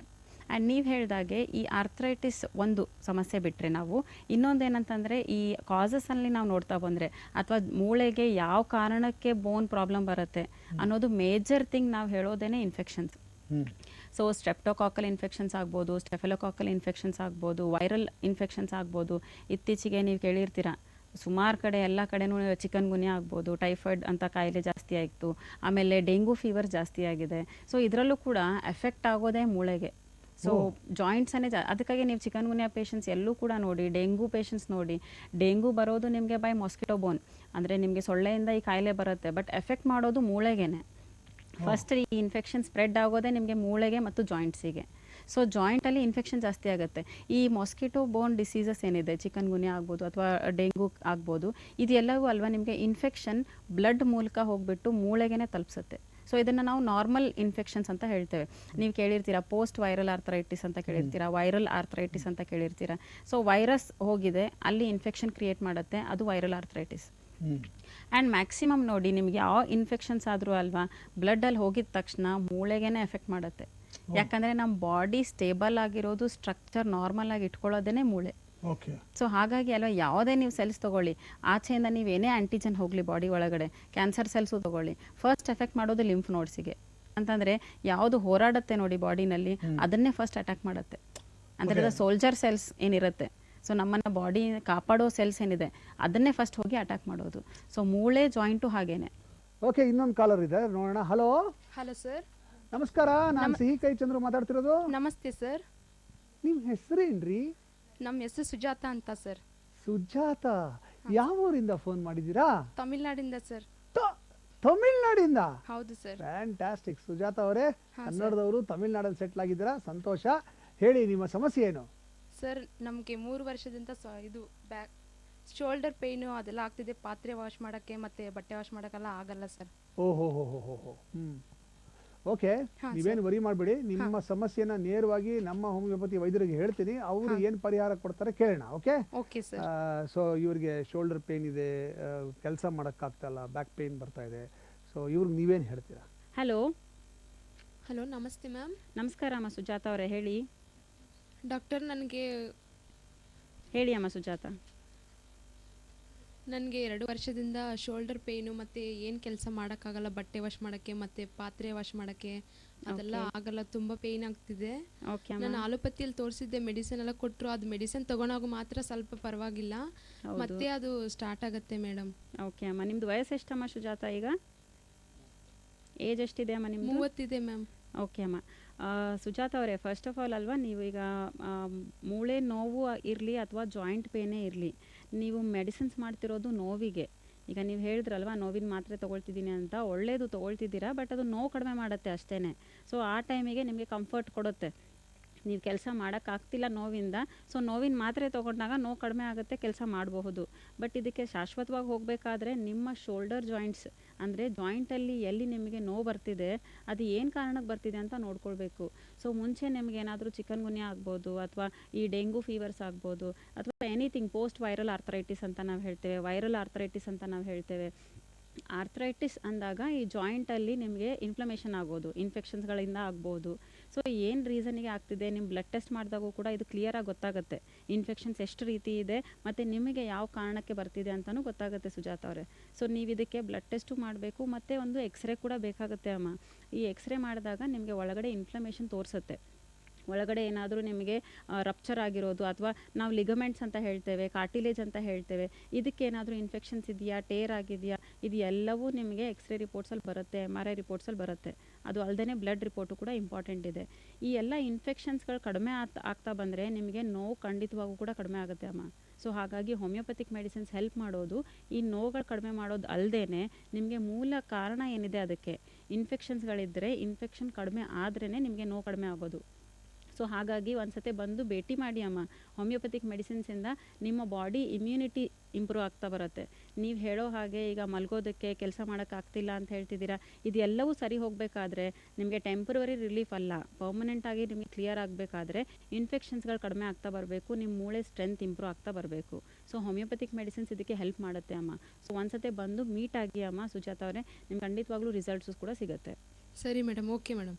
ಓಕೆ ಅಮ್ಮ, ಥ್ಯಾಂಕ್ ಯು. ಗೊತ್ತಾಯ್ತಲ್ಲ ಹಾಂ ಸರ್, ಗೊತ್ತಾಯ್ತು. ಏನ್ ಮಾಡ್ಬೇಕು ಅಂತ? ನಮ್ಮ ಹೋಮಿಯೋಪತಿಕ್ ಹೋಗಿ ಒಂದ್ಸಲ ಭೇಟಿ ಮಾಡ್ತೀವಿ ಸರ್. ಎಕ್ಸಾಕ್ಟ್ಲಿ, ಬನ್ನಿ ನಮ್ಮ ಸೆಂಟ್ರಿಗೆ, ಹಾಂ ಸರ್. ಅಲ್ಲಿ ವೈದ್ಯರನ್ನ ಕಾಣಿ, ಅವರು ನಿಮ್ಮೆಲ್ಲ ಸಮಸ್ಯೆಗೆ ಪರಿಹಾರವನ್ನ ಕೊಡ್ತಾರೆ, ಆರೋಗ್ಯವಾಗಿರ್ಬೋದು. ಆಮೇಲೆ ನೀವು ಬೇಕಾದಷ್ಟು ಪಾತ್ರೆ ತೊಳಿತೀರಾ, ಬಟ್ಟೆ ಒಗಿತೀರಾ, ಡೋಂಟ್ ವರಿ. ಆದ್ರೂ ಒಂದು ಮಾತು ಹೇಳ್ತೀನಿ ಕೇಳಿ, ತುಂಬಾ ಕಷ್ಟ ರೀ. ಈಗ ಸದ್ಯಕ್ಕೆ ನಿಮ್ಮ ಯಜಮಾನರಿಗೆ ತೊಳಿಯಕ್ಕೆ ಒಗಿಯಕ್ಕೆ ಹೇಳಿ, ಓಕೆನಾ? Thank you for calling. ಮೂಳೆ ಈ ಸ್ಕೆಲಿಟಲ್ ಸ್ಟ್ರಕ್ಚರ್ ಇದೆಯಲ್ಲ, ಅದು ನಮ್ಮ ಎಲ್ಲ ಜೀವರಾಶಿಗಳಿಗೆ ಒಂದು ಶೇಪ್ ಕೊಡ್ತಕ್ಕಂಥದ್ದು ಅಲ್ವಾ? ಅದು ಶೇಪ್ ಇಲ್ಲ ಅಂದ್ರೆ ಮಾಂಸದ ಮುದ್ದೆ ಅಷ್ಟೇ ಅಲ್ವಾ? ಸಿಂಪಲ್ ಆಗಿ ಯೋಚನೆ ಮಾಡಿ, ಸ್ಕೆಲಿಟನ್ ಇಲ್ಲ ನಮ್ಮ ದೇಹದಲ್ಲಿ, ನಾವು ಒಂದು ಮಾಂಸದ ಮುದ್ದೆ ತಪ್ಪಕ್ಕಂತ ಈ ಕೆಳಗೆ ಬೀಳ್ತೀವಿ. ಯಾವುದು ಏನು ಮಾಡೋದಕ್ಕೆ ಬರೋದಿಲ್ಲ, ವಿ ಕ್ಯಾನಾಟ್ ಇಮ್ಯಾಜಿನ್, ಅದು ಆ ಥರ ಆಗ್ಬಿಡುತ್ತೆ. ಬಿಕಾಸ್ ಈ ಮಸಲ್ ಎಲ್ಲನೂ ಹಿಡ್ಕೊಂಡಿರೋದೇ ಮೂಳೆ ಅಲ್ವಾ? ಸೊ ಹಾಗಾಗಿ ಪ್ರಾಪರ್ ಸ್ಟ್ರಕ್ಚರ್, ಮಸಲ್ ಸ್ಟ್ರಕ್ಚರ್, ಅದಕ್ಕೆ ನಾವು ಓದಬೇಕಾದಾಗ ಕೂಡ ಮಸ್ಕ್ಯುಲೋ ಸ್ಕೆಲಿಟಲ್ ಸಿಸ್ಟಮ್ ಅಂತಾನೆ ಓದ್ತೇವೆ. ಅಂದ್ರೆ ಮಸಲ್ ಅಂಡ್ ಸ್ಕೆಲಿಟಲ್ ಎರಡೂ ಕೂಡ ಇಂಪಾರ್ಟೆಂಟ್. ಸೊ ವಿತೌಟ್ ಮಸಲ್ಸ್ ಬೋನಿಗೆ ಆಗೋದಿಲ್ಲ, ವಿತೌಟ್ ಬೋನ್ ನಿಮಗೆ ಮಸಲ್ಸ್ಗೂ ಆಗೋದಿಲ್ಲ, ಆ ಥರ. ಈಗ ನಮ್ಮ ಆಧುನಿಕ ಜೀವನ ಶೈಲಿಯಲ್ಲಿ ಬಹಳ ನಾವು ನೋಡ್ತಾ ಇದೀವಿ, ಸಣ್ಣ ವಯಸ್ಸಿಗೆನೆ, ಅಂದ್ರೆ ಸಾಮಾನ್ಯವಾಗಿ ಆರ್ಥರೈಟಿಸ್ ಅನ್ನೋ ಕಾಯಿಲೆ ಬರೋದು ಒಂದು ಸ್ವಲ್ಪ ಮಿಡ್ಲ್ ಏಜ್ ದಾಟದ ಮೇಲೆ ಅಂತ ಇತ್ತು ಮೊದಲು. ನಾವೆಲ್ಲ ಹುಡುಗರಾಗಿದ್ದಾಗ ಒಂದು 45-50 ವರ್ಷ ಆದ್ಮೇಲೆ ಮಂಡಿ ನೋವು ಬರುತ್ತೆ, ಕೈ ನೋವು ಬರುತ್ತೆ ಅಂತ ನಮ್ಮ ಹಿರಿಯರು ಹೇಳ್ತಾ ಇದ್ದು ನಾವು ನೋಡಿದೀವಿ. ಆದ್ರೆ ಈಗ ಈ ಆಧುನಿಕ ಲೈಫಲ್ಲಿ ನಾವು ನೋಡ್ತಿರ್ಬೇಕಾದ್ರೆ ಪ್ರೆಸೆಂಟ್ ಜನರೇಷನ್ ಯಂಗ್ಸ್ಟರ್ಸ್ ಸುಮಾರು 18 ವರ್ಷ 20 ವರ್ಷ ಇರುತ್ತೆ, ಅವರೇನೆ ಈಗ ಮಂಡಿ ನೋವು ಅಥವಾ ಕೈ ನೋವು, ಶೋಲ್ಡರ್ ನೋವು ಅಂತ ಹೇಳ್ತಾ ಇರ್ತಾರೆ. ಅಂದ್ರೆ ಈ ವಯಸ್ಸಿಗೆ ಅದು ಶುರು ಆಗ್ಬಿಟ್ಟಿದೆ. ಅದಕ್ಕೆ ಕಾರಣ ಏನು ಅನ್ನೋದು ಫಸ್ಟ್ ಥಿಂಗ್ ಅಲ್ವಾ, ಇದನ್ನು ನಾವು ಕೆಲವು ಲೈಫ್ ಸ್ಟೈಲ್ ಚೇಂಜಸ್ ಇಂದ ಆಗಿದೆ ಅಂತ ಹೇಳ್ಬೋದು. ಬಟ್ ನಾವು ಆಸ್ಟಿಯೋ ಆರ್ಥರೈಟಿಸ್ ಆಗಲಿ, ರುಮೆಟೆಡ್ ಆರ್ಥರೈಟಿಸ್ ಆಗಲಿ, ಈ ಥರ ಮೂಳೆಗೆ ಎಫೆಕ್ಟ್ ಆಗುವಂಥ ಕಾಯಿಲೆ ಅಥವಾ ಜಾಯಿಂಟಿಗೆ ಎಫೆಕ್ಟ್ ಆಗುವಂಥ ಕಾಯಿಲೆ 100ಕ್ಕಿಂತಲೂ ಹೆಚ್ಚಿವೆ. ಸೊ ಮೋರ್ ದೆನ್ 100 ಡಿಸೀಸಸ್ ಜಾಯಿಂಟ್ಸಿಗೆ ಮತ್ತು ಬೋನ್ಸಿಗೆ ಬರುತ್ತೆ. ಅತಿ ಹೆಚ್ಚು ನಾವು ನೋಡೋದು ಆಸ್ಟಿಯೋ ಆರ್ಥರೈಟಿಸ್ಸು, ರುಮೆಟೆಡ್ ಆರ್ಥರೈಟಿಸ್ ಅಂತ ಇದೆ, ಸೋರಿಯಾಟಿಕ್ ಆರ್ಥರೈಟಿಸ್ ಅಂತ ಇದೆ, ಸಿಂಪಲ್ ಆಗಿ ಫೈಬ್ರೋಮಯಾಲ್ಜಿಯಾ ಅಂತ ಕೇಳಿರ್ತೀರಾ, ಅಂದರೆ ಮಸಲ್ ಪೇನ್ಸ್ ಅಂತ ಕೇಳಿರ್ತೀರಾ. ಇನ್ನು ಈಗ ನಾವು ಲೂಪಸ್ ಅಂತ ಹೇಳ್ತೇವೆ, ಅಂದರೆ ಸಿಸ್ಟಮಿಕ್ ಎರಿಥೊಮೆಟೋಸಿಸ್, ಇದು ಬೇರೆ ಕಾಯಿಲೆಯಿಂದ ಮೂಳೆಗೆ ಎಫೆಕ್ಟ್ ಆಗುವಂಥದ್ದು ನೋಡ್ತೇವೆ. ಸೊ ಇದೆಲ್ಲವೂ ಮೇಜರ್ ಇನ್ಫೆಕ್ಷನ್ಸ್ ನಾವು ನೋಡೋದು. ನೀವು ಹೇಳೋ ಹಾಗೆ ಈಗ ಆರ್ಥ್ರೈಟಿಸ್ ಕಂಪ್ಲೇಂಟ್ ಸ್ಟಾರ್ಟ್ ಆಗಿದೆ ಅಥವಾ ಇತ್ತೀಚಿನ ದಿನದಲ್ಲಿ ನಮಗೆ ಮೆಜಾರಿಟಿ 20 ಏಜಲ್ಲಿ 25 ಏಜಲ್ಲಿ ಮೂಳೆ ನೋವು ಅಂತ ಹೇಳ್ತಾರೆ, ಮಸಲ್ಸ್ ಪೇನ್ ಅಂತ ಹೇಳ್ತಾರೆ. ಏನು ರೀಸನ್ ಇದೆ ಇದಕ್ಕೆ? ಯಾಕಂದರೆ ನಾವು ಹೋಗೋ ಲೈಫ್ ಸ್ಟೈಲ್ಸ್ ಏನಿದೆ ಇದು ತುಂಬಾ ನಮಗೆ ವಾಕಿಂಗ್ ಇರೋ ಸೆಡೆಂಟ್ರಿ ಲೈಫ್ ಹ್ಯಾಬಿಟ್ಸ್ ಅಂತ ನಾವು ಹೇಳ್ತೇವೆ. ಇದರಿಂದ ಕಾಯಿಲೆಗಳು ಜಾಸ್ತಿ ಆಗ್ತಾ ಇವೆ. ಯಾಕಂದರೆ ನಮಗೆ ಆಹಾರ ತಗೊಳ್ಳೋ ಪದ್ಧತಿ ಆಗ್ಬೋದು ಅಥವಾ ವಾಕಿಂಗ್ ಮಾಡೋದು, ಎಕ್ಸಸೈಸ್ ಮಾಡೋದು, ಬಾಡಿನ ಹೇಗೆ ನಾವು ಹೆಲ್ದಿಯಾಗಿ ಇಟ್ಕೊಳ್ಬೇಕು ಅದು ಕಡಿಮೆ ಆಗಿದೆ. ಸೊ ಮೋರ್ ಆಫ್ ಈಗ ನಾವು ಬ್ಯುಸಿ ಲೈಫ್ ಸ್ಕೆಡ್ಯೂಲ್ ಇರೋದ್ರಿಂದ ಬಾಡಿ ಮೇಲೆ ಹೆಚ್ಚು ನಾವು ಅದಕ್ಕೆ ಏನು ಮಾಡಬೇಕು ಮಾಡ್ತಾ ಇಲ್ಲ. ಈಗ ಇದು ಹೆಂಗೆ ಅಂದರೆ ಇದು ಒಂದು ಸ್ವಲ್ಪ ದ್ವಂದ್ವ, ಇದು ಬಿಸಿ ಲೈಫ್ ಸ್ಟೈಲು. ಅದು ಆ್ಯಕ್ಚುಲಿ ಮೊದಲೆಲ್ಲ ಎಲ್ಲ ಕೆಲಸವನ್ನು ಮ್ಯಾನ್ಯುಯಲ್ ಆಗಿ ಮಾಡ್ತಾ ಇದ್ವಿ. ಅಂದರೆ ಬಟ್ಟೆ ಒಗೆಯೋದಿರ್ಬೋದು, ಪಾತ್ರೆ ತೊಳೆಯೋದಿರ್ಬೋದು, ಗುಡಿಸ್ಬೇಕಾದ್ರೆ ಬಗ್ಗಿ ಗುಡಿಸೋದಾಗ್ಲಿ ಅಥವಾ ಒರೆಸ್ಬೇಕಾದ್ರೆ ಸ್ಕ್ವಾಟ್ ಮಾಡಿ ಒರೆಸೋದು, ಹೀಗೆ ಇಡೀ ದೇಹವನ್ನು ಎಕ್ಸಸೈಸ್ ಮಾಡೋರು. ಈಗ ಮನುಷ್ಯ ಬೆಳೀತಾ ಮನುಷ್ಯ ಸುಖವನ್ನು ಹುಡ್ಕೊಂಡು ಹೋದಾಗ ಅಂದರೆ ಜಾಸ್ತಿ ಶ್ರಮ ಆಗಬಾರ್ದು, ಈಸಿ ಆಗಬೇಕು. ಒಂದು ಕಡೆ ಅದು ಒಳ್ಳೇದೇ, ಈಸಿ ಆಗಬೇಕು ಅನ್ನೋದು ಒಳ್ಳೇದೇ. ಆದರೆ ಅದರ ನೆಗೆಟಿವ್ ಎಫೆಕ್ಟ್ ಏನಪ್ಪ ಅಂದರೆ ಮನುಷ್ಯ ದೇಹವನ್ನು ದಂಡಿಸೋದು ಕಡಿಮೆ ಮಾಡಿದೆ. ಅದರಿಂದ ಇವೆಲ್ಲ ಸಮಸ್ಯೆಗಳಾಗ್ತದೆ. ನಾವು ಹಿಂದಿನ ಕಾಲದಲ್ಲಿ ನಮ್ಮ ಅಜ್ಜಿ ಅಥವಾ ನಮ್ಮ ತಾತ ಆ ಏಜ್ ಗ್ರೂಪ್ನವರು 90 ವರ್ಷ ಬದುಕಿದ್ರು, 90 ವರ್ಷ ಆದರೂ ನಡ್ಕೊಂಡು ಓಡಾಡ್ತಿದ್ದಾರೆ ಅಂತ ಹೇಳಬೇಕು ಅಂದರೆ ಅವರು ಚಿಕ್ಕ ವಯಸ್ಸಿಂದ ಅವರು ಫಿಸಿಕಲಿ ಅವರು ತಮ್ಮ ದೇಹಕ್ಕೆ ಶ್ರಮ ಅದು ಹೊರಟಾಗಿದೆ ಇವಾಗ. ಅದಕ್ಕಾಗಿ ಅಲ್ವಾ ನೀವು ಆರ್ಥ್ರೈಟಿಸ್ ಎಲ್ಲ ನೋಡಬೇಕಾದ್ರೆ ಕಾಯಿಲೆ ಮುಂಚೆ 65 ನಂತರ ಬರ್ತಾ ಇತ್ತು ಈ ಆಸ್ಟಿಯೋ ಆರ್ಥ್ರೈಟಿಸ್ ಅಥವಾ ಮೂಳೆ ಸವದಿದೆ ಅಂತ ಕಾಮನ್ ಆಗಿ ಹೇಳ್ತಾರೆ. ಸವಿಯೋದು ನಿಮಗೆ 65 ನಂತರ ಕಾಣಿಸ್ಕೊಳ್ಳೋದು ಈಗ 45ಗೆ ಬಂದಿದೆ. So 20 years prior. ಅದಕ್ಕಾಗಿ ಅಲ್ವಾ ಜಾಯಿಂಟ್ ಪೇನ್ಗಳು ಸ್ಟಾರ್ಟ್ ಆಗೋದೇ 30-35 ಏಜಿಗೆ ಸ್ಟಾರ್ಟ್ ಆಗಿದೆ. ಸೊ 30-35ಗೆಲ್ಲ ನೋವು ಅಂತ ಹೇಳ್ತಾರೆ. ಫೈನಲಿ ಡಯಾಗ್ನೋಸ್ ಆಗೋದು ಒಂದು 40-45 ಏಜಲ್ಲಿ ಆಸ್ಟಿಯೋ ಆರ್ಥ್ರೈಟಿಸ್. ಅದಕ್ಕೆ ಈಗ ನೀವು ಎಕ್ಸ್ರೇನಲ್ಲೂ ಕೂಡ ನೋಡ್ತೀರಾ, MRI ರಿಪೋರ್ಟ್ಸಲ್ಲಿ ನೋಡ್ತೀರಾ, ಅರ್ಲಿ ಆಸ್ಟಿಯೋ ಆರ್ಥ್ರೈಟಿಸ್ ಅಂತ ಬರೀತಾರೆ. ಡಯಾಗ್ನೋಸಿಸ್ ಇಟ್ ಸೆಲ್ಫ್ ಹಾಗಾಗಿದೆ. 65ಗೆ ಬರೋ ಕಾಯಿಲೆ 45ಗೆ ಬಂದಿದೆ. ಇಟ್ ಈಸ್ ಅಂಡರ್ಸ್ಟುಡ್, ಇದು ನಮ್ಮಿಂದಾನೇ ಆಗಿರೋದಲ್ವ. ಸೊ ಹಾಗಾಗಿ ಅದಕ್ಕೆ ನಾವು ಕರೆಕ್ಟಾಗಿ ಎಕ್ಸಸೈಸಸ್ ಆಗಲಿ, ಈಗ ನೀವು ಕೆಲಸ ಮಾಡೋದಕ್ಕೆ ಆಗ್ತಿಲ್ಲ ಅಂದರೆ ಅಟ್ಲೀಸ್ಟ್ ಬೈ ಫಿಸಿಕಲ್ ಎಕ್ಸರ್ಷನ್ ಆದರೂ ಇರಬೇಕು. ಈಗ ಮೆಟ್ಲು ಹತ್ತೋದು ಇಳಿಯೋದಾಗ್ಬೋದು, ಇದು ಎಲ್ಲವೂ ಅಲ್ವಾ 30 ಏಜ್ 35 ಏಜ್ 40 ಏಜ್ ಇರೋರು ಪ್ರಿಫರ್ ಮಾಡಲೇಬೇಕು. ಇದೊಂದು ಸೈಕಲ್ ಇದ್ದಂಗೆ. ಮೊದಲು ನಾವೆಲ್ಲ ಜೀವನ ಶುರು ಮಾಡಿದಾಗ ಅಂದರೆ ಓದುವಾಗ ಆಗ್ಬೋದು ಅಥವಾ ಹೈಸ್ಕೂಲಲ್ಲಿದ್ದಾಗ ನಡೆಯೋದಿರ್ತಿತ್ತು, ಸ್ಕೂಲಿಗೆ ನಡ್ಕೊಂಡು ಹೋಗ್ತಿದ್ವಿ. ಆಮೇಲೆ ಸೈಕಲ್ ಬಂತು, ಆಮೇಲೆ ಸ್ಕೂಟರ್ ಬಂತು, ಆಮೇಲೆ ಕಾರ್ ಬಂತು. ಇವಾಗ ಕಾರ್ ಬಂದ ಮೇಲೆ ನಾವು ಜಿಮ್ಮಲ್ಲಿ ಸೈಕಲ್ ಓಡ್ಸಕ್ ಶುರು ಮಾಡಿದೀವಿ. ಜಿಮ್ ಸೈಕಲ್ ಆದ್ಮೇಲೆ ಪಾರ್ಕಲ್ಲಿ ಮತ್ತೆ ವಾಕಿಂಗ್ ಶುರು ಮಾಡಿದ್ವಿ. ಅಂದ್ರೆ ಒಂದ್ ಸರ್ಕಲ್ ಅಂದ್ರೆ ಅದು ನಾವು ಈಗ ದುಡ್ಡು ಕೊಟ್ಟು ಅದನ್ನ ಮಾಡ್ತಾ ಇದೀವಿ ಅಷ್ಟೇನೆ. ಮುಂಚೆ ಅದು ಇರ್ಲಿಲ್ಲ, ನಾರ್ಮಲ್ ಆಗಿರ್ತೈತಿ. ಈಗ ಅದನ್ನೇ ನಾವು ದುಡ್ಡು ಕೊಟ್ಟು ಯೋಗ ಆಗ್ಬೋದು, ಎಕ್ಸಸೈಸಸ್ ಆಗ್ಬೋದು, ಏರೋಬಿಕ್ಸ್ ತಗೊಳ್ಳಿ. ಮುಂಚೆ ಎಲ್ಲ ಕ್ಲಾಸಿಕಲ್ ಡ್ಯಾನ್ಸಸ್ ಎಲ್ಲ ತುಂಬಾ ಜಾಸ್ತಿ ಆಗ್ತಿತ್ತು. ಇವಾಗ ಅದು ಎಲ್ಲವೂ ಇಲ್ಲ, ತುಂಬಾ ಕಡಿಮೆ ಆಗಿದೆ. ದುಡ್ಡು ಕೊಟ್ಟು ಆಸ್ ಅ ಫ್ಯಾಷನ್ ಇದಾಗಿದೆ. ಬಟ್ ನಾನು ಹೇಳೋದು ದಟ್ ಈಸ್ ಆಲ್ ಗುಡ್. ಅಂದ್ರೆ ನೀವು ಅದನ್ನೆಲ್ಲನೂ ಮಾಡಿ, but health in concern with. So ಹೆಲ್ತಿಗೆ ನೀವು ಕನ್ಸರ್ನ್ ಇಟ್ಕೊಂಡು ಮಾಡಿದಾಗ ನಿಮಗೆ ಬೆನಿಫಿಟ್ ತೋರಿಸುತ್ತೆ. ನಿಮಗೆ ಡಿಸೀಸಸ್ಗಳು ಅವಾಯ್ಡ್ ಮಾಡ್ಬೋದು. ಡಯಾಬಿಟಿಕ್, ಹೈಪರ್ ಟೆನ್ಷನ್, ಆರ್ಥ್ರೈಟಿಸ್ ಒಂದೇನೇ ಅಲ್ಲ, ಎಲ್ಲ ಕಾಯಿಲೆನೂ ಕೂಡ ನಿಮಗೆ ಬರಬಾರ್ದು without suffering. One day everybody ಹೋಗೋದೇನೆ, ಬಟ್ ವಿತೌಟ್ ಸಫರಿಂಗ್ ಏನು ಹೋಗೋದಿರುತ್ತೆ, ದಟ್ ಈಸ್ ಬೆಟರ್ ಅಲ್ವಾ then to choose with suffer. So ಹಾಗಾಗಿ ಫಸ್ಟ್ ಆಫ್ ಆಲ್ ಮೂಳೆ ಮತ್ತು ಜಾಯಿಂಟ್ಸ್ ನಾವು ನೋಡಬೇಕಾದ್ರೆ ಇದಕ್ಕೆ ನಾವು ಎಕ್ಸಸೈಸಸ್ ಆಗ್ಬೋದು, anything 20 to 30 minutes at least per day 40 ನಿಮಿಷ ನೀವು ಫಿಸಿಕಲ್ ಎಕ್ಸಸೈಸ್ ಇಡಬೇಕು. ಮಕ್ಕಳಾಗ್ಬೋದು ಅಥವಾ 30 ಏಜ್ ಒಳಗಡೆ ಇರೋರಿಗೂ ಕೂಡ ಸ್ಕಿಪ್ಪಿಂಗ್ ಅಟ್ಲೀಸ್ಟ್ ನೀವು ಮನೆಯಲ್ಲೇ ಮಾಡುವಂಥದ್ದು. ಯಾಕಂದರೆ ಸುಮಾರು ಜನ ನಮ್ಮ ಹತ್ರ ಕ್ಲಿನಿಕಲ್ಲಿ ಬಂದಾಗೂ ಕೂಡ ನಾವು ಹೇಳ್ತೇವೆ ಅಡ್ವೈಸಸ್ ಕೊಡಬೇಕಾದಾಗ ಎಕ್ಸಸೈಸಸ್ ಟೈಮ್ ಇಲ್ಲ ಅಂತ ಹೇಳ್ತಾರೆ, ಆಚೆ ಹೋಗೋದಕ್ಕೆ ಮಳೆ ಬರ್ತಿದೆ ಅಂತ ಹೇಳ್ತಾರೆ, ಬಿಸಿಲು ಜಾಸ್ತಿ ಅಂತಲೂ ಹೇಳ್ತಾರೆ. ರೀಸನ್ಸ್ ಹಲವಾರು ಇರುತ್ತೆ not to go exercise. But ಮನೆಯಲ್ಲೇ ನೀವು ಸ್ಕಿಪ್ಪಿಂಗ್ಸ್ ಆಗ್ಬೋದು, ಥ್ರೆಡ್ಮಿಲ್, ಎನಿಥಿಂಗ್ ಮನೆಯಲ್ಲೂ ಕೂಡ ಮಾಡ್ಬೋದು. ಬಹಳ ಒಳ್ಳೆ ಮಾಹಿತಿನ ಕೊಡ್ತಾ ಇದ್ದಾರೆ. ನಿಜವಾಗ್ಲೂ ಇದೆಲ್ಲ ನನಗೆ ಗೊತ್ತಿರಲಿಲ್ಲ. ಸಾಕಷ್ಟು ಇನ್ಫಾರ್ಮೇಷನ್ ಬರ್ತಾರೆ. ಬಹುಶಃ ನಮ್ಮ ಆಡಿಯನ್ಸ್ಗೂ ಕೂಡ ಇದು ಒಳ್ಳೆ ಎಜುಕೇಟಿವ್ ಆಗಿದೆ ಅನಿಸುತ್ತೆ. ಒಂದು ನಿಮಿಷ, ಇನ್ನೊಂದು ಫೋನ್ ಬರ್ತಾ ಇದೆ. ಪೇಷಂಟ್ ಏನು ಹೇಳ್ತಾರೆ ನೋಡೋಣ. ಹಲೋ ಹಲೋ, ನಮಸ್ಕಾರ, ನಾನು ಸಿಹಿ ಕೈಚಂದ್ರು ಮಾತಾಡ್ತಿರೋದು. ನಮಸ್ಕಾರ ಸರ್, ನನ್ನ ಹೆಸರು ರುಕ್ಮಿಣಿ ಅಂತ. ರುಕ್ಮಿಣಿ ಅವರೇ, ಎಲ್ಲಿಂದ ಮಾತಾಡ್ತಿದ್ದೀರಾ? ಯಾವ? ಕೊಪ್ಪಳದಿಂದ ಸರ್. ಕೊಪ್ಪಳದಿಂದ ರುಕ್ಮಿಣಿ, ಹೇಳಿ ರುಕ್ಮಿಣಿ. ಸರ್, ನಮ್ಮ ತಾಯಿಗೆ ಸುಮಾರು 2 ವರ್ಷದಿಂದ ಬ್ಯಾಕ್ ಪೇನ್ ಸಮಸ್ಯೆ ಇದೆ. ಓಕೆ. ಮಂಡಿ ನೋವು ಅಂತಾರೆ ಸರ್. ಓಕೆ, ಬ್ಯಾಕ್ ಪೇನ್ ಮತ್ತು ಮಂಡಿ ನೋವು. ಹೌದು ಸರ್. ಮತ್ತೆ ದಿಂಬು ಯೂಸ್ ಮಾಡಿದ್ರೆ ಮಾತ್ರ ಕಾಲು ಕರೆಕ್ಟಾಗಿ ಇಟ್ಕೊಂಡು ಮಲಗ್ಬೋದು, ಆ ಥರ ಇದೆ ಸರ್. ತುಂಬಾ ಕಷ್ಟಪಡ್ತಾರೆ ಮಲಗೋದಕ್ಕೂ. ಓಕೆ, ಸೊ ಡೋಂಟ್ ವರಿ, ನಿಮ್ಮ ತಾಯಿಯವರ ಸಮಸ್ಯೆಗೆ ಪರಿಹಾರವನ್ನು ನಮ್ಮ ಹೋಮಿಯೋಪತಿ ವೈದ್ಯರು ನೇರವಾಗಿ ನಿಮಗೆ ಕೊಡ್ತಾರೆ, ಅವ್ರಿಗೆ ಕೇಳಿಬಿಡ್ತೀನಿ. ಸೊ ಇವರಿಗೆ ಬೆನ್ನು ನೋವು, ಕಾಲು ನೋವು, ಮಂಡಿ ನೋವು, ದಿಂಬಿಟ್ಕೊಂಡು ಮಲ್ಕೊಂಡ್ರೆ ಸ್ವಲ್ಪ ಹಿತವಾಗುತ್ತೆ ಅಂತ ಹೇಳ್ತಾ ಇದ್ದಾರೆ. ಇದಕ್ಕೆ ನೀವೇನು ಉತ್ತರ ಕೊಡ್ತೀರಾ? ಹಲೋ ರುಕ್ಮಿಣಿ ಅವರೇ, ಹೇಳಿ ಅಮ್ಮ. ನಮಸ್ಕಾರ ಡಾಕ್ಟರ್. ನಮಸ್ಕಾರ ಅಮ್ಮ, ಹೇಳಿ. ಡಾಕ್ಟರ್, ಏನು ಸಮಸ್ಯೆ ಅಂದರೆ ನಮ್ಮ ತಾಯಿಗೆ ಹಾಂ 2 ವರ್ಷದಿಂದ ಬೆನ್ನಿನ ನೋವು ಸಮಸ್ಯೆ ಇದೆ. ಓಕೆ ಮತ್ತೆ ಕಾಲುಗಳು ಮಂಡಿ ನೋವು ಅಂತ ಹೇಳ್ತಾರೆ. ಓಕೆ ಅಮ್ಮ. ತುಂಬಾ ದೂರ ತಿರುಗಾಡೋದು ಇಲ್ಲ. ಓಕೆ. ಕಷ್ಟ ಆಗ್ತಿದೆ ಡಾಕ್ಟರ್ ಅವರಿಗೆ. ತುಂಬ ದಪ್ಪ ಇದ್ದಾರಮ್ಮ ನಿಮ್ಮ ತಾಯಿ? ಹೌದು ಡಾಕ್ಟರ್, ಒಂದು 70 kg ಇದ್ದಾರೆ ಇವಾಗ. ಓಕೆ. ಸೊ ಅವರಿಗೆ ಇರೋವಂಥದ್ದು ಏನು ಗೊತ್ತಮ್ಮ, ಆ ಏಜಲ್ಲಿ ನಾವು ಸಹಜವಾಗಿ ನೋಡೋದು, ಈಗ ನಿಮ್ಮ ತಾಯಿಗೆ ಒಂದು ಅರೌಂಡ್ 58-60 ಏನಾದರೂ ಏಜ್ ಇದ್ದರೂ ಕೂಡ, ಅಥವಾ 55+ ಇರೋರಿಗೆ ನಾವು ಆಸ್ಟಿಯೋ ಆರ್ಥರೈಟಿಸ್ ಅಂತ ಕಾಮನ್ ಆಗಿ ನೋಡ್ತೇವೆ ಅಮ್ಮ. ಅದರಲ್ಲಿ ತೂಕ ಸ್ವಲ್ಪ ಜಾಸ್ತಿ ಇದ್ದಾಗ, ಅಥವಾ ಒಬೇಸಿಟಿ ನಾವೇನು ಹೇಳ್ತೇವೆ, ತೂಕ ಜಾಸ್ತಿ, ಬಾಡಿ ಹೈಟ್ಗಿಂತಲೂ ಅಥವಾ ಅವರ ಏಜ್ಗಿಂತಲೂ ವೆಯ್ಟ್ ಜಾಸ್ತಿ ತೋರಿಸ್ತಾ ಇದ್ದರೆ ಈ ಬಾಡಿ ಭಾರ ಬೀಳೋದೇ ಮಂಡಿ ಮೇಲೆ. ಸೊ ಹಾಗಾಗಿ ಮಂಡಿನಲ್ಲಿ ನಿಮಗೆ ಪ್ರೆಷರ್ ಜಾಸ್ತಿ ಆದಾಗೂ ಕೂಡ ಈ ಸೈನೋವಿಯಲ್ ಫ್ಲೂಯಿಡಲ್ಲಿ ನಿಮಗೆ ಕಡಿಮೆ ಆಗ್ತಾ ಬರುತ್ತೆ, ನೋವುಗಳು ಜಾಸ್ತಿ ಆಗ್ತಾ ಬರುತ್ತೆ. ಸೊ ಮೇನ್ ರೀಸನ್ ಒಬೇಸಿಟಿ ಅನ್ನೋದಕ್ಕಿಂತಲೂ ಏಜ್ ಫ್ಯಾಕ್ಟರ್ ಕೂಡ ಇರುತ್ತೆ ಅಮ್ಮ, ಡಿಜೆನರೇಷನ್ ಅಂತ ನಾವು ಹೇಳ್ತೇವೆ. ಅಂದರೆ ಈ ವಯಸ್ಸಲ್ಲಿ ಈ ಮೂಳೆಗಳಲ್ಲಿ ನಾವು ತುಂಬ ವೇರ್ ಆ್ಯಂಡ್ ಟೇರ್, ತುಂಬ ಕೆಲಸ ಮಾಡಿರೋದ್ರಿಂದ ಒಂದು ಮೂಳೆ ಇನ್ನೊಂದು ಮೂಳೆಗೆ ಅಥವಾ ಕಾರ್ಟಿಲೇಜ್ ನಾವೇನು ಹೇಳ್ತೇವೆ ಅದು ರಬ್ ಆಗ್ತಾ ಹೋಗುತ್ತೆ. ನಡುವೆ ಸೈನೋವಿಯಲ್ ಫ್ಲೂಯಿಡ್ ಇರುತ್ತೆ. ಈ ಫ್ಲೂಯಿಡಲ್ಲಿ ಇನ್ಫ್ಲಮೇಷನ್ ಆಗೋದು, ಇನ್ಫೆಕ್ಷನ್ಸ್ಗಳಾಗೋದು, ಸೈನೋವಿಯಲ್ ಫ್ಲೂಯಿಡ್ ಕಡಿಮೆ ಆಗ್ತಾ ಬರುತ್ತೆ, ಅದರಿಂದ ನೋವುಗಳು ಜಾಸ್ತಿ ಆಗೋದಮ್ಮ. ಸೊ ಹಾಗಾಗಿ ಈಗ ನಿಮ್ಮ ತಾಯಿಯವರು ಆಲ್ಮೋಸ್ಟ್ ಓಡಾಟದೆಲ್ಲ ಕಡಿಮೆ ಆಗಿದೆ ಅಂದರೆ ಮೂಮೆಂಟ್ ರೆಸ್ಟ್ರಿಕ್ಷನ್ಸ್ ತೋರಿಸ್ತಾ ಇದ್ದರೆ ಆಸ್ಟಿಯೋ ಆರ್ಥರೈಟಿಸಲ್ಲೂ ಗ್ರೇಡ್ಸ್ ಇವೆ. So almost 2nd to 3rd grade ಇದ್ದಾಗೆ ಈ ಥರದ ಕಾಂಪ್ಲಿಕೇಶನ್ಸ್ ನೋಡ್ತೇವೆ. ಅಂದರೆ ಮೂಮೆಂಟ್ ಕಂಪ್ಲೀಟಾಗಿ ರೆಸ್ಟ್ರಿಕ್ಟ್ ಆಗುತ್ತೆ, ಆಚೆ ಹೋಗೋದು ಅಥವಾ ಮನೆಯಲ್ಲೇ ಓಡಾಡೋದಕ್ಕಾಗೋದಿಲ್ಲ, ಬಾತ್ರೂಮ್ ಹೋಗೋದು ಕಷ್ಟ ಆಗುತ್ತೆ, ಮೆಟ್ಲು ಇಳಿಯೋದು ಹತ್ತೋದು ಕಷ್ಟ ಆಗುತ್ತೆ. ಈ ಎಲ್ಲ ಸಿಂಪ್ಟಮ್ ನಾವು ಆಸ್ಟಿಯೋ ಆರ್ಥರೈಟಿಸಲ್ಲಿ 2nd, 3rd ಗ್ರೇಡಲ್ಲಿ ನೋಡ್ತೀವಮ್ಮ. ಸೊ ಇದಕ್ಕೆ ಒಂದು ಮ್ಯಾನೇಜ್ಮೆಂಟಲ್ಲಿ ನಾನು ಹೇಳಬೇಕಾದ್ರೆ ನೀ ಕ್ಯಾಪ್ಸ್ ಅಂತ ಸಿಗುತ್ತೆ ಅಮ್ಮ, ನಿಮಗೆ ಕ್ರೇಪ್ ಥರದ ಬ್ಯಾಂಡೇಜ್ ಥರದ್ದು ಇರುತ್ತೆ. ಸೊ ಇದು 2 ಮೂಳೆಗೆ 2 ಮೊಳಕಾಲಲ್ಲಿ ಹಾಕಿದ್ರೆ ಸ್ವಲ್ಪ ನಿಮಗೆ ಡಿಫಾರ್ಮಿಟಿನ ಅವಾಯ್ಡ್ ಮಾಡ್ಬೋದು. 4th ಗ್ರೇಡ್ ಆಸ್ಟಿಯೋ ಆರ್ಥರೈಟಿಸನ್ನು ಅವಾಯ್ಡ್ ಮಾಡ್ಬೋದು. ಸೊ ಇದು ಓನ್ಲಿ ಮ್ಯಾನೇಜ್ಮೆಂಟ್ ಆಗುತ್ತೆ. ಈ ಬೆಲ್ಟ್ ಹಾಕೋದ್ರಿಂದ ಬಾಡಿ ವೇಟಲ್ಲಿ ಸ್ವಲ್ಪ ಭಾರ ನಿಮಗೆ ಕಡಿಮೆ ಆಗುತ್ತೆ, ಮೇನ್ ನೀ ಜಾಯಿಂಟ್ ಡಿಫಾರ್ಮಿಟಿ ಕಡಿಮೆ ಆಗುತ್ತೆ.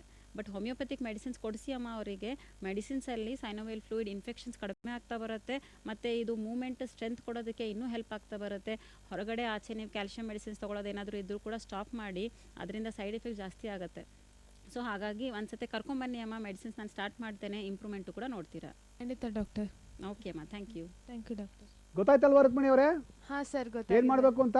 ಹಾಂ ಸರ್, ಒಂದ್ಸಲ ಬಂದು ಭೇಟಿ ಮಾಡ್ಕೋತೀವಿ. ಎಸ್, ಸೊ ನೀವು ಬನ್ನಿ, ನಮ್ಮ ಹೋಮಿಯೋಪತಿ ವೈದ್ಯರನ್ನ ಕನ್ಸಲ್ಟ್ ಮಾಡಿ, ಅವ್ರು ಕೊಡುವ ಟ್ರೀಟ್ಮೆಂಟ್ನ ತಗೊಳ್ಳಿ, ಅವ್ರು ಹೇಳುವ ರೂಲ್ಸು ರೆಗ್ಯುಲೇಷನ್ಸ್ನ ಕರೆಕ್ಟಾಗಿ ಫಾಲೋ ಮಾಡಿ, ನಿಮ್ಮ ಸಮಸ್ಯೆ ಡೆಫಿನೆಟ್ಟಾಗಿ ಪರಿಹಾರವಾಗುತ್ತೆ. ಓಕೆನಾ ಸರ್? ಖಂಡಿತವಾಗಿ ಬಂದು ಭೇಟಿ ಮಾಡ್ಕೋತೀವಿ. Thank you very much for calling.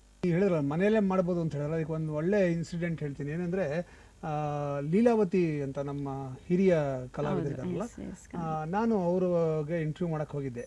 Leelavathi ಅವರು ಅಷ್ಟು ವಯಸ್ಸಾದ್ರೂ ಶಿ ಈಸ್ ವೆರಿ ಆ್ಯಕ್ಟಿವ್.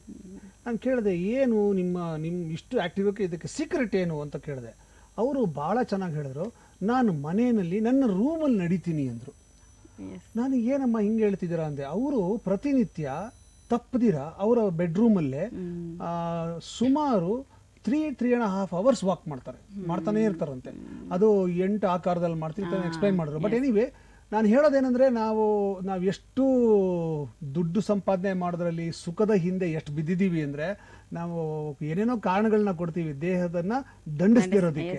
ಆದರೆ ಆ ವಯಸ್ಸಲ್ಲಿ ಆಕೆ ಮಾಡ್ತಾರೆ ನೋಡ್ರೆ, ಮನೇಲೇ ಮಾಡ್ತಾರೆ, ಅವ್ರೇನು ಹೊರಗಡೆ ಹೋಗೋದಿಲ್ಲ ವಾಕಿಂಗ್ಗೆ. ಸೊ ನೀವು ಹೇಳ್ದಂಗೆ ಮನೇಲೇ ಸ್ಕಿಪ್ಪಿಂಗ್ ಮಾಡ್ಬೋದು. ಹೌದು, ಹುಡುಗಿಯರೆಲ್ಲ ಸ್ಪೆಷಲಿ 30-35 ಮ್ಯಾರಿಡ್ ಆಲ್ಸೋ 35-40 ವಯಸ್ಸಿದ್ರೆ ನಾವು ಸ್ಕಿಪ್ಪಿಂಗ್ ಅಡ್ವೈಸ್ ಮಾಡಬಹುದು. 100-150 ಸ್ಕಿಪ್ಪಿಂಗ್ ಮಾಡಿದ್ರೂ ಸರಿ ಹೋಗ್ಬಿಡುತ್ತೆ. ಯಾಕಂದರೆ ಇದು ಎಲ್ಲವೂ ನಿಮ್ಮ ಬಾಡಿನಲ್ಲಿ ಚೇಂಜಸ್ ಬರುತ್ತೆ. ಬರೀ ನಿಮಗೆ ಮೂಳೆಗೆ ಜಾಯಿಂಟ್ಸಿಗೆ ಮಾತ್ರ ಹೆಲ್ಪ್ ಆಗೋದಿಲ್ಲ, ಇದು ನಿಮಗೆ ಹಾರ್ಟಿಗೆ ಮತ್ತು ಸ್ಟಮಕ್ ಡೈಜೆಷನ್ ಇಂಪ್ರೂವ್ ಮಾಡುತ್ತೆ, ಮೋಷನ್ಸ್ ಕ್ಲಿಯರ್ ಆಗುತ್ತೆ, ನಿದ್ದೆ ಸರಿ ಬರುತ್ತೆ. ಸುಮಾರು ಜನ ಬ್ರೀದಿಂಗ್ ಶ್ವಾಸದ ಇಂಪ್ರೂವ್ ಆಗುತ್ತೆ. ಸುಮಾರು ಜನ ಹೇಳ್ತಾರೆ ಎಕ್ಸರ್ಷನ್ ಆದಮೇಲೆ ನಿದ್ದೆ ಸರಿ ಬರುತ್ತೆ, ಒಳ್ಳೆ ನಿದ್ದೆ ಬರುತ್ತೆ ಅಂತ. It is very true. ಯಾಕಂದರೆ ನೀವು ಬಾಡಿಗೆ ಇಷ್ಟು ಫಿಸಿಕಲ್ ಎಕ್ಸಸೈಸ್ ಕೊಟ್ಟಾಗ ಆಟೋಮೆಟಿಕ್ ಸ್ಲೀಪಿಂಗ್ ಸೆಂಟರ್ಸ್ ಆಕ್ಟಿವೇಟ್ ಆಗುತ್ತೆ. ಬಿಕಾಸ್ ಇದು ಸ್ಲೀಪಿಂಗ್ ಸೆಂಟರ್ಸು ಅಲ್ವಾ CNS ರಿಲೇಟೆಡ್, ಅಂದರೆ central nervous system, periphery nervous system, ಈ ನರ್ವಸ್ ಸಿಸ್ಟಮ್ ಆ್ಯಕ್ಷನ್ಸ್ ಆಗುತ್ತೆ. ಆಗ ನಿದ್ದೆ ಆಟೋಮೆಟಿಕ್ ನಿಮಗೆ ಸ್ಟಿಮ್ಯುಲೇಟ್ ಮಾಡುತ್ತೆ, ನಿದ್ದೆ ಬರುತ್ತೆ. ಸೊ ಹಾಗಾಗಿ ಈ ಎಕ್ಸಸೈಸಸ್ 40-30 ಮಿನಿಟ್ಸ್ ಅಟ್ಲೀಸ್ಟ್ ಮನೇಲಿ ಇರೋದ್ರಿಂದ ನಿಮಗೆ ಬೆನಿಫಿಟ್ಸ್ ಜಾಸ್ತಿ ಅಂತ ಹೇಳ್ಬೋದು. ಸೊ ಅತಿ ಹೆಚ್ಚು ನಾವೀಗ ಆಸ್ಟಿಯೋ ಆರ್ಥರೈಟಿಸ್ ನೋಡ್ತಾ ಇದ್ದೇವೆ, ಅಂದರೆ ಒಂದು 45-50 ಏಜ್ ನಂತರ. ಆಸ್ಟಿಯೋ ಆರ್ಥರೈಟಿಸ್ ಅದನ್ನು ನಾವು ಇನ್ನೊಂದು ಹೆಸರು ಅಂದರೆ ಡಿಜೆನರೇಟಿವ್ ಆರ್ಥರೈಟಿಸ್ ಅಂತ ಹೇಳ್ತೇವೆ. ಅಂದರೆ ಡಿಜೆನರೇಟ್ ಆಗ್ತಿದೆ.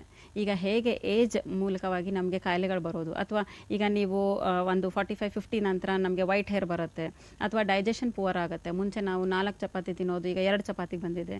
ಮುಂಚೆ ತುಂಬ ಖಾರ ತಿನ್ನೋದು ಈಗ ಖಾರ ಕಡಿಮೆ ಆಗಿದೆ. ಅಂದರೆ ತೊಗೊಳ್ಲಿಕ್ಕೆ ಆಗೋದಿಲ್ಲ ಈಗ ಒಂದು ಏಜ್, ಸಟನ್ ಏಜ್ ಆದಮೇಲೆ, ಅಂದರೆ 50-55 ನಂತರ. ಇದನ್ನು ನಾವು ಏಜ್ ರಿಲೇಟೆಡ್ ಫಿಸಿಯಾಲಜಿ ಅಂತ ಹೇಳ್ತೇವೆ. ಅಂದರೆ ಇದು ಕಾಯಿಲೆ ಅಲ್ಲ, ಇದು ನಿಮಗೆ ನಾರ್ಮಲಿ ಪ್ರತಿಯೊಬ್ಬರು ಕೂಡ 45-50 ಏಜ್ ನಂತರ ಬಾಡಿನಲ್ಲಿ ಹಲವಾರು ಚೇಂಜಸ್ ಆಗುತ್ತೆ. ಸೊ ನಾರ್ಮಲ್ ಫಿಸಿಯಾಲಜಿ, ಸಹಜ ಬದಲಾವಣೆಗಳು.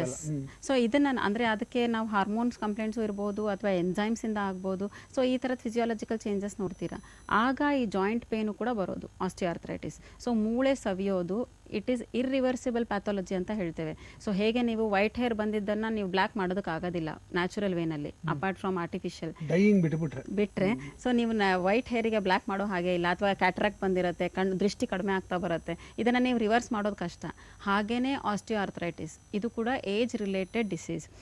ಸೊ ಸಂಧಿ ನೋವು ಅಥವಾ ಮೂಳೆ ನೋವು ನಾವೇನು ಹೇಳ್ತೇವೆ, ಜಾಯಿಂಟ್ ಪೇನ್, ಈ ಸ್ಪೆಷಲಿ ಮಂಡಿ ನೋವು ಅಂತ ಹೇಳ್ತಾರೆ.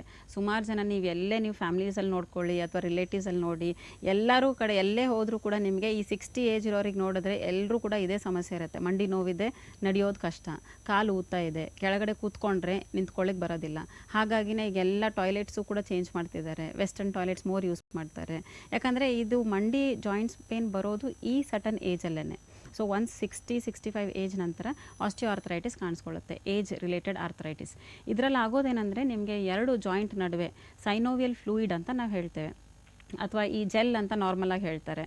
ಸೊ ಇದು ಕಡಿಮೆ ಆಗ್ತಾ ಬರುತ್ತೆ. ಅದಕ್ಕಾಗಿ ಮಕ್ಕಳಲ್ಲಿ ನೀವು ನೋಡಿದ್ರೆ ಇದು ತುಂಬ ಅತಿ ಹೆಚ್ಚು. ಅದಕ್ಕಾಗಿ ನೀವು ಮಕ್ಕಳಲ್ಲಿ ಸ್ವಿಮ್ಮಿಂಗ್ ಕಲಿಸಿ, ಅಥವಾ ಎನಿಥಿಂಗ್ ಏರೋಬಿಕ್ಸ್ ಕಲಿಸಿ, ಅಥವಾ ಎನಿಥಿಂಗ್ ನೀವು ಕರಾಟೆ, ಎನಿ ಫಿಸಿಕಲ್ ಎಕ್ಸರ್ಸೈಸ್ ಕಲಿಸಿದ್ರೆ ಬೇಗ ಕಲಿತಾರೆ. ಅಂದರೆ ಬಾಡಿ ಮೋಲ್ಡಿಂಗ್ ಜಾಸ್ತಿ ಇರುತ್ತೆ. ಈ ಏಜ್ ಹೇಗೆ ಹೋಗುತ್ತೆ, ಒಂದು 45-50 ನಂತರ ಈ ಮೂಳೆಯಲ್ಲಿ ಡಿಜೆನರೇಷನ್ ಸ್ಟಾರ್ಟ್ ಆಗುತ್ತೆ. ಅಂದರೆ ಸೆಲ್ಸಲ್ಲಿ ನಿಮಗೆ ಆಸ್ಟಿಯೋಫೈಟ್ಸ್ ಏನಿದೆ ಅದು ಕಡಿಮೆ ಆಗ್ತಾ ಬರುತ್ತೆ, ಹಾರ್ಡ್ ಆಗ್ತಾ ಬರುತ್ತೆ. ಸೊ ಮೂಮೆಂಟ್ಸ್ ಆಗೋದು, ಯಾಕಂದರೆ ಆಲ್ಮೋಸ್ಟ್ ನಾವು ಇದನ್ನು ಒಂದು 50 ಇಯರ್ಸಿಂದ ನಡೀತಾ ಇದ್ದೇವೆ, ಇದಕ್ಕೆ ಶ್ರಮ ಕೊಟ್ಟಿದ್ದೀವಿ. ಇದಕ್ಕೆ ನಾವು ವೇರ್ ಆ್ಯಂಡ್ ಟೇರ್ ಆರ್ಥರೈಟಿಸ್ ಅಂತೇವೆ. ಯಾಕಂದರೆ ವೇರ್ ಆ್ಯಂಡ್ ಟೇರ್, ನಾವು ದಿನ ನಡೆಯೋದು, ನಮ್ಮ ಬಾಡಿ ಭಾರ ಬೀಳೋದು, ಅದಕ್ಕೆ ಒಬೆಸಿಟಿ ಪೇಷಂಟ್ಸಿಗೆ ಜಾಯಿಂಟ್ ಪೇನ್ ಬೇಗ ಬರುತ್ತೆ ಅಂತ ಹೇಳ್ತೇವೆ. ಯಾಕಂದರೆ ಅವ್ರ ವೇಟ್ ಏನಿದೆ ಆ ಬಾಡಿ ಜಾಯಿಂಟೇ ಬೇರ್ ಮಾಡ್ತಿದೆ. ಸೊ ವೇರ್ ಆ್ಯಂಡ್ ಟೇರ್ ಆಗೋದ್ರಿಂದ ಈ ಆಸ್ಟಿಯೋಆರ್ಥರೈಟಿಸ್ ಜಾಸ್ತಿ ಕಾಣಿಸ್ಕೊಳ್ಳುತ್ತೆ. ಅದರಲ್ಲೂ ಕೂಡ ಈ ಲಿಕ್ವಿಡ್ ಅಂಶ ಸೈನೋವಿಯಲ್ ಫ್ಲೂಯಿಡು ಸ್ವಲ್ಪ ಅಂಶ ಕಡಿಮೆ ಆಗುತ್ತೆ. ಬಟ್ ಮೋರ್ ಆಫ್ ಕಡಿಮೆ ಆಗೋದಕ್ಕಿಂತಲೂ ಇದರಲ್ಲಿ ಇನ್ಫ್ಲಮೇಷನ್ ಸ್ಟಾರ್ಟ್ ಆಗುತ್ತೆ.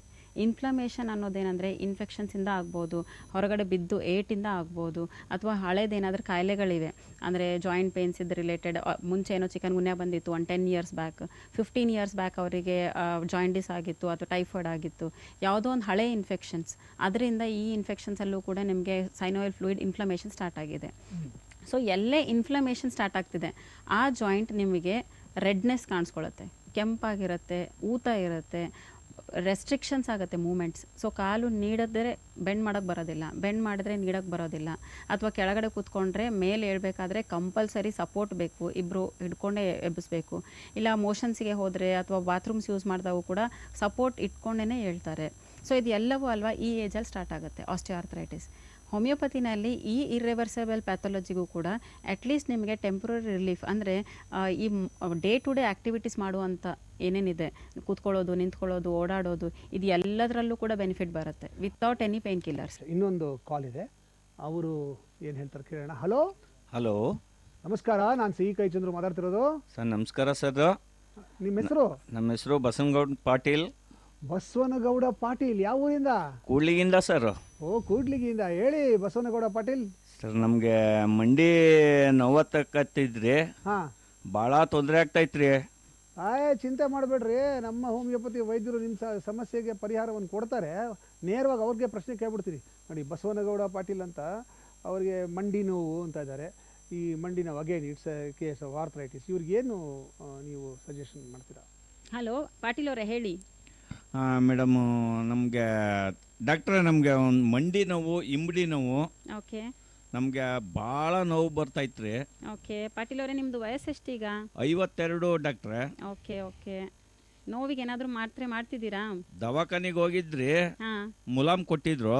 ಓಕೆ, ಆಗ ಹಚ್ಚಿದಾಗ ಮಾತ್ರ ಅದು ಸುಮಾರಿಗೆ ಪರವಾಗಿಲ್ಲ ಅನ್ನಿಸ್ತದೆ. ಹಾಂ, ಬೆಳಿಗ್ಗೆ ಅದು ಪರವಾಗಿಲ್ಲ, ಸಂಜೆ ಆದರೆ ನನಗೆ ಈ ದವಾಖಾನಿಗೆ ಹೋಗಕ್ಕೆ ಮನಸ್ಸಿರಲ್ಲ. ಲಿಕ್ಕರ್ ಬಾರ್ ಕಡೆ ಹೋಗಕ್ಕೆ ಮನಸ್ಸಾಗುತ್ತೆ ಆ ನೋವಿಗೆ. ನಿಜ. ಅಂದರೆ ಸುಮಾರು ಜನ ನಾವು ಕೇಳಿದ್ದೀವಿ ಆ ಥರ ಟೆಂಪ್ರರಿ ರಿಲೀಫಿಗೆ ಹೋಗ್ತಾರೆ. ಬಟ್ ಏನು ಗೊತ್ತಾ ಪಾಟೀಲ್ ಅವರೇ, ಫಸ್ಟ್ ಆಫ್ ಆಲ್ ನೀವು ಈಗ ನಿಮ್ಮ ವಯಸ್ಸಿನ ಪ್ರಕಾರ ನಾವು ನೋಡಿದ್ರೆ 52, 55 ವಯಸ್ಸಲ್ಲಿ ಈ ಆಸ್ಟಿಯೋ ಆರ್ಥರೈಟಿಸ್ ಅಂತ ನಾವು ನೋಡ್ತೇವೆ. ಅಂದರೆ ಸಂಧಿ ಸವಿಯೋದು ಅಂತ ನಾವು ಹೇಳ್ತೇವೆ. ಈ ಸವಿತಾ ಬರೋದು ಅಲ್ವಾ, ಏಜ್ ರಿಲೇಟೆಡು ಒಂದಿದೆ, ಇನ್ನೊಂದು ನಿಮ್ಮ ಹ್ಯಾಬಿಟ್ಸಿಂದನೂ ಆಗುತ್ತಲ್ವಾ. ನೀವು ಅದನ್ನು ತೊಗೊಂಡ್ರೆ ಟೆಂಪ್ರರಿ ರಿಲೀಫ್ ಏನೋ ಸಿಗುತ್ತೆ ನಿಮಗೆ, ಆ ರಾತ್ರಿಗೆ ನಿದ್ದೆ ಮಾಡ್ತೀರಾ, ಬಟ್ ಮತ್ತೆ ಬೆಳಗ್ಗೆ ಎದ್ದಾಗ ನಿಮಗೆ ನೋವು ಬರೋದೇ ಅಲ್ವಾ. ಸೊ ಹಾಗಾಗಿ ನೀವು ಡ್ರಿಂಕ್ಸ್ ತೊಗೊಳ್ಳೋದು ಅವಾಯ್ಡ್ ಮಾಡಿ, ಇದು ನಿಮಗೆ ಬಾಡಿಗೆ ಎಫೆಕ್ಟ್ ಮಾಡುತ್ತೆ. ಆ್ಯಂಡ್ ಸೆಕೆಂಡ್ ಥಿಂಗ್, ನಿಮ್ಮ ಕಂಪ್ಲೇಂಟ್ಸ್ ಏನಿದೆ ನೋಡಿ, ಜಾಯಿಂಟ್ ಪೇನ್ಸ್, ಇದರಲ್ಲಿ ನಾವು ಸವಿಯೋದೇನಿದೆ ಇದು ಇರ್ರಿವರ್ಸಿಬಲ್ ಪ್ಯಾಥಾಲಜಿ. ಬಟ್ ನಾವು ಹೇಳೋದೇನಂತಂದರೆ, ನೀವು ಮೆಡಿಸಿನ್ಸ್, ಹೋಮಿಯೋಪತಿಕ್ ಮೆಡಿಸಿನ್ಸ್ ಮಾಡ್ತಾ ಬಂದರೆ ಒಳಗಡೆ ಇನ್ಫೆಕ್ಷನ್ಸ್ ಆಗೋದು ಕಡಿಮೆ ಆಗುತ್ತೆ. ಈ ಜಾಯಿಂಟ್ಗಳ ನಡುವೆ ನಾವು ಫ್ಲೂಯಿಡ್, ಸೈನೋವಿಯಲ್ ಫ್ಲೂಯಿಡ್ ಅಂತ ಹೇಳ್ತೇವೆ, ಇದು ಜೆಲ್ ಥರದ್ದಿರುತ್ತೆ, ನಿಮಗೆ ಮೂವ್ಮೆಂಟ್ ಮಾಡೋದಕ್ಕೆ ನಿಮ್ಗೆ ಹೆಲ್ಪ್ ಮಾಡುತ್ತೆ. ಸೊ ನಿಮ್ಮಲ್ಲಿ ಈ ಜೆಲ್ಲಲ್ಲೇ ನಿಮಗೆ ಇನ್ಫೆಕ್ಷನ್ಸ್ ಆಗೋದು. ಇನ್ಫೆಕ್ಷನ್ಸಿಂದ ನಿಮಗೆ ಕೆಳಗಡೆ ಕೂತ್ಕೊಳ್ಳಿಕ್ಕೆ, ನಿಂತ್ಕೊಳ್ಳಿಕ್ಕೆ, ಮೆಟ್ಲು ಹತ್ತೋದು, ಇಳಿಯೋದು, ಅಥವಾ ನೀವು ಆಚೆ ಹೋಗಬೇಕಾದ್ರೆ ನಡೆಯೋದಕ್ಕಾಗಲಿ, ಇದಕ್ಕೆಲ್ಲವೂ ಕೂಡ ನೋವಾಗ್ತಾ ಬರುತ್ತೆ. ಸೊ ನೋವಿನ ಮಾತ್ರೆ ಮಾಡೋಕ್ಕೆ ಹೋಗಬೇಡಿ ಪಾಟೀಲ್ ಅವರೇ. ನೀವು ಅದನ್ನು ತೊಗೊಂಡ್ರೆ ಇನ್ನೂ ಸೈಡ್ ಎಫೆಕ್ಟ್ಸು ಜಾಸ್ತಿ ಆಗುತ್ತೆ ಲಾಂಗ್ ಟರ್ಮಲ್ಲಿ ತೊಗೊಂಡಾಗ. ಸೊ ಹೋಮಿಯೋಪತಿಕ್ ಮೆಡಿಸಿನ್ ಸ್ಟಾರ್ಟ್ ಮಾಡ್ತಾ ಬನ್ನಿ, ಇದರಲ್ಲಿ ನಿಮಗೆ ಇನ್ಫೆಕ್ಷನ್ಸ್ಗಳು ಕಡಿಮೆ ಆಗುತ್ತೆ. ಆಸ್ಟಿಯೋ ಆರ್ಥರೈಟಿಸ್, ಅದ್ರ ಇನ್ಫೆಕ್ಷನ್ಸ್ ಕಡಿಮೆ ಆಗ್ತಾ ಬಂದರೆ ಆಟೋಮೆಟಿಕ್ ನಿಮಗೆ ನೋವುಗಳು ಕೂಡ ಕಡಿಮೆ ಆಗ್ತಾ ಬರುತ್ತೆ. ಡಾಕ್ಟ್ರೆ, ಹಾಂ ಹೇಳಿ. ಈಗ ದವಾಖಾನಿಗೆ ಹೋದಾಗ ಆಪರೇಷನ್ ಮಾಡಬೇಕು ಅಂತ ಇದ್ದಾರೆ. ಹೌದು, ನಮ್ಗೆ ಆಪರೇಷನ್ ಅಂದರೆ ನಮಗೆ ಭಯ. ಹೌದು. ನಿಮ್ಮ ಹೋಮಿಯೋಪತಿಲೇ ನಮ್ಗೆ ಏನಾದರೂ ಒಂದು ಟ್ರೀಟ್ಮೆಂಟಿಂದ ನನಗೆ ಹುಷಾರಾಗುತ್ತೆ ಅನ್ನೋದಾದರೆ? ಖಂಡಿತ ಪಾಟೀಲ್ ಅವರೇ, ನೀವು ಒಂದ್ಸತಿ ಬಂದು ಭೇಟಿಯಾಗಿ. ಯಾಕಂದರೆ ಆಪ್ರೇಷನ್ಸ್ಗಳು ಇದೆ, ಅಂದರೆ ಗ್ರೇಡ್ ನಿಮ್ಮದು ಜಾಸ್ತಿ ಇದ್ದರೆ ಆಪ್ರೇಷನ್ ಸಜೆಸ್ಟ್ ಮಾಡ್ಬೋದು ನಾವು. 3ನೇ ಗ್ರೇಡು 4ನೇ ಗ್ರೇಡ್ ಇದ್ದರೆ ಮಾತ್ರನೇ. ಆದರೆ ನಿಮ್ಮದು ಈಗ ಬರೀ ನೋವು, ಬರೀ ಓಡಾಡಬೇಕಾದಾಗ ನೋವು ಬರ್ತಿದೆ ಅಂದರೆ ಎಕ್ಸ್ರೇನಲ್ಲಿ ಯಾವ ಗ್ರೇಡ್ ಇದೆ ಅಂತ ಗೊತ್ತಾಗುತ್ತೆ. 2nd, 3rd ಗ್ರೇಡ್ ಇದ್ದರೆ ನೀವು ಹೋಮಿಯೋಪತಿಕ್ ಮೆಡಿಸಿನ್ಸಿಂದಾನೇ ಇಂಪ್ರೂವ್ಮೆಂಟ್ ಬರುತ್ತೆ ಪಾಟೀಲ್ ಅವರೇ. ಸೊ ಒಂದ್ಸತಿ ಬನ್ನಿ. ಥ್ಯಾಂಕ್ ಯು ಡಾಕ್ಟ್ರೆ. ಮೈ ಪ್ಲೇಷರ್. ಗೊತ್ತಾಯ್ತಲ್ಲ ಪಾಟೀಲ್ರೇ? ಗೊತ್ತಾಯ್ತು ಸರ್. ನೀವು ಬನ್ನಿ ನಮ್ಮ ಹೋಮಿಯೋಪತಿಗೆ, ನಮ್ಮ ವೈದ್ಯರನ್ನ ಕನ್ಸಲ್ಟ್ ಮಾಡಿ, ಅವರು ನಿಮ್ಮ ಸಮಸ್ಯೆಗೆ ಸಂಪೂರ್ಣವಾಗಿ ಪರಿಹಾರವನ್ನು ಕೊಡ್ತಾರೆ. ಆರೋಗ್ಯವಂತರಾಗಿ ಹೋಗ್ತೀರಾ ನೀವು. ಓಕೆನಾ?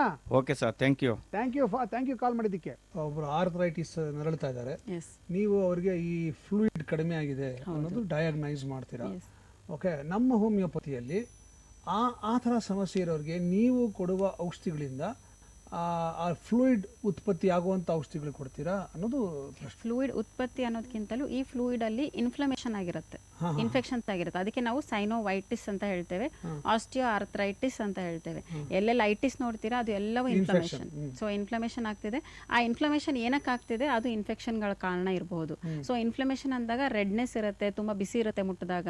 ಈ ಎಲ್ಲ ಸೈನ್ಸ್ ಏನಿದೆ ಇನ್ಫ್ಲಮೇಷನ್ ಇದು ಕಡಿಮೆ ಮಾಡುತ್ತೆ ಹೋಮಿಯೋಪತಿಕ್ ಮೆಡಿಸಿನ್ಸ್. ಅಂದರೆ ಸೈನೋವಿಯಲ್ ಫ್ಲೂಯಿಡಲ್ಲಿ ಇನ್ಫ್ಲಮೇಷನ್ ಏನಾಗ್ತಾ ಇದೆ ಅದು ಎಲ್ಲವೂ ಕಡಿಮೆ ಆಗ್ತಾ ಬರುತ್ತೆ. ಆಗ ಮೂವ್ಮೆಂಟ್ಸ್ ಈಸಿ ಆಗುತ್ತೆ ನಿಮಗೆ. ಕೆಲವು ಪೇಷಂಟ್ಸ್ ಹೇಳ್ತಾರೆ, ಮೂಳೆ ಅಂದರೆ ಮೆಟ್ಲು ಹತ್ತಬೇಕಾದಾಗ ಅಥವಾ ಕೂತ್ಕೊಂಡ್ರೆ ನಿಂತ್ಕೊಳ್ಬೇಕಾದಾಗ ಕಟ್ ಕಟ್ ಅಂತ ಶಬ್ದ ಬರುತ್ತೆ, ಅಥವಾ ಕ್ರ್ಯಾಕ್ಲಿಂಗ್ ಸೌಂಡ್ಸ್ ಅಂತ ನಾವು ಹೇಳ್ತೇವೆ. ಈ ಸೌಂಡ್ಸ್ ಆಸ್ಟಿಯೋ ಆರ್ಥರೈಟಿಸಲ್ಲಿ ಅತಿ ಹೆಚ್ಚು. ಸೊ ಇವರಲ್ಲಿ ಈ ಅಂಶವನ್ನು ಕಡಿಮೆ ಮಾಡ್ಬೋದು with homeopathic medicine. Synovial fluid ನಿಮಗೆ ಇನ್ಫೆಕ್ಷನ್ಸ್ ಆಗದೇ ಇದ್ದರೆ ಅಥವಾ ಇನ್ಫ್ಲಮೇಷನ್ ಕಡಿಮೆ ಆಗ್ತಿದೆ ಅಂದ್ಕೊಳ್ಳಿ, ಸೊ ಮೂಳೆ ಒಂದಕ್ಕೆ ಒಂದು ಟಚ್ ಆಗೋದು ಕಡಿಮೆ ಆಗಿಬಿಡುತ್ತೆ. ಓಕೆ. ಸೊ ನೀವು ಯಾವಾಗೆಲ್ಲ ಫೋಲ್ಡ್ ಮಾಡ್ತೀರಾ ಜಾಯಿಂಟ್, ಆ ಫೋಲ್ಡ್ ಮಾಡಿದಾಗ ಒಂದಕ್ಕೊಂದು ಟಚ್ ಆಗೋದು, ಮೆಟ್ಲು ಹತ್ತಬೇಕಾದಾಗ ಎಲ್ಲಿ ಮೂವ್ಮೆಂಟ್ ಆಗ್ತಾ ಬರುತ್ತೆ, ಆ ಮೂವ್ಮೆಂಟ್ ಬೆಟರ್ ಮಾಡುತ್ತೆ. ಸೊ ಅದಕ್ಕೆ ನಾವು ಮೂವ್ಮೆಂಟ್, ರೆಸ್ಟ್ರಿಕ್ಟೆಡ್ ಮೂವ್ಮೆಂಟ್ಸ್ ಏನಿದೆ ಅದು ಇಂಪ್ರೂವ್ ಮಾಡ್ತಾ ಹೋಗುತ್ತೆ ಹೋಮಿಯೋಪತಿಕ್ ಮೆಡಿಸಿನ್ಸ್. ಸೊ ಆಗ ವಾಕಿಂಗ್ ಇನ್ನೂ ಸರಳವಾಗುತ್ತೆ, ಇನ್ನೂ ವಾಕಿಂಗಿಗೂ ಹೋಗ್ಬೋದು, ಬಾಡಿ ವೇಟ್ ಕಡಿಮೆ ಮಾಡ್ಕೊಳ್ಬೋದು. ಹಾಗೆ ಮನುಷ್ಯನ ದೇಹ ಇದೆಯಲ್ಲ, ಅಂದರೆ ಸೃಷ್ಟಿ ಆಗಿರೋದೇನೆ ಆತ ನಡಿಬೇಕು ಅಂತಲೇ ಸೃಷ್ಟಿಯಾಗಿದೆ, 2 ಕಾಲ ಮೇಲೆ ನಡಿಬೇಕು ಅಂತಲೇ ಸೃಷ್ಟಿಯಾಗಿರೋದು. ಚಕ್ಳ ಮುಕ್ಳ ಹಾಕೊಂಡು ಕೂತ್ಕೋಬೇಕು, ಸ್ಕ್ವಾಟ್ ಮಾಡಬೇಕು. ಅದಕ್ಕೆ ಈಗ ಮನುಷ್ಯ ಸುಖಕ್ಕೋಸ್ಕರ ಅದೆಲ್ಲ ಬಿಡ್ತಾ ನೆಲದ ಮೇಲೆ ಕೂತ್ಕೊಳ್ಳೋಕ್ಕಾಗಲ್ಲ, ಕೂತ್ಕೊಂಡ್ರೆ ನಿಂತ್ಕೊಳ್ಳೋಕ್ಕಾಗಲ್ಲ, ಇವೆಲ್ಲ ಸಮಸ್ಯೆ. ಆದರೆ ನಾವು ನೋಡ್ತೀವಿ ಹಳಬರು, ವಯಸ್ಸಾದವರು ಆರಾಮಾಗಿ ಕೂತ್ಕೊಂಡು ನೆಲದ ಮೇಲೆ ಊಟ ಮಾಡ್ತಾರೆ, ನೆಲದ ಮೇಲೆ ಕೂತ್ಕೊಂಡು ತರಕಾರಿ ಹೆಚ್ಚುತ್ತಾರೆ, ಎಲ್ಲವೂ ನೆಲದ ಮೇಲೆ ಕೂತ್ಕೊಂಡು ಮಾಡ್ತಾರೆ. ನಮ್ಮ ದೇಹದ ಸ್ಟ್ರಕ್ಚರ್ ಡಿಸೈನ್ ಆಗಿರೋದು ಅದಕ್ಕೆ.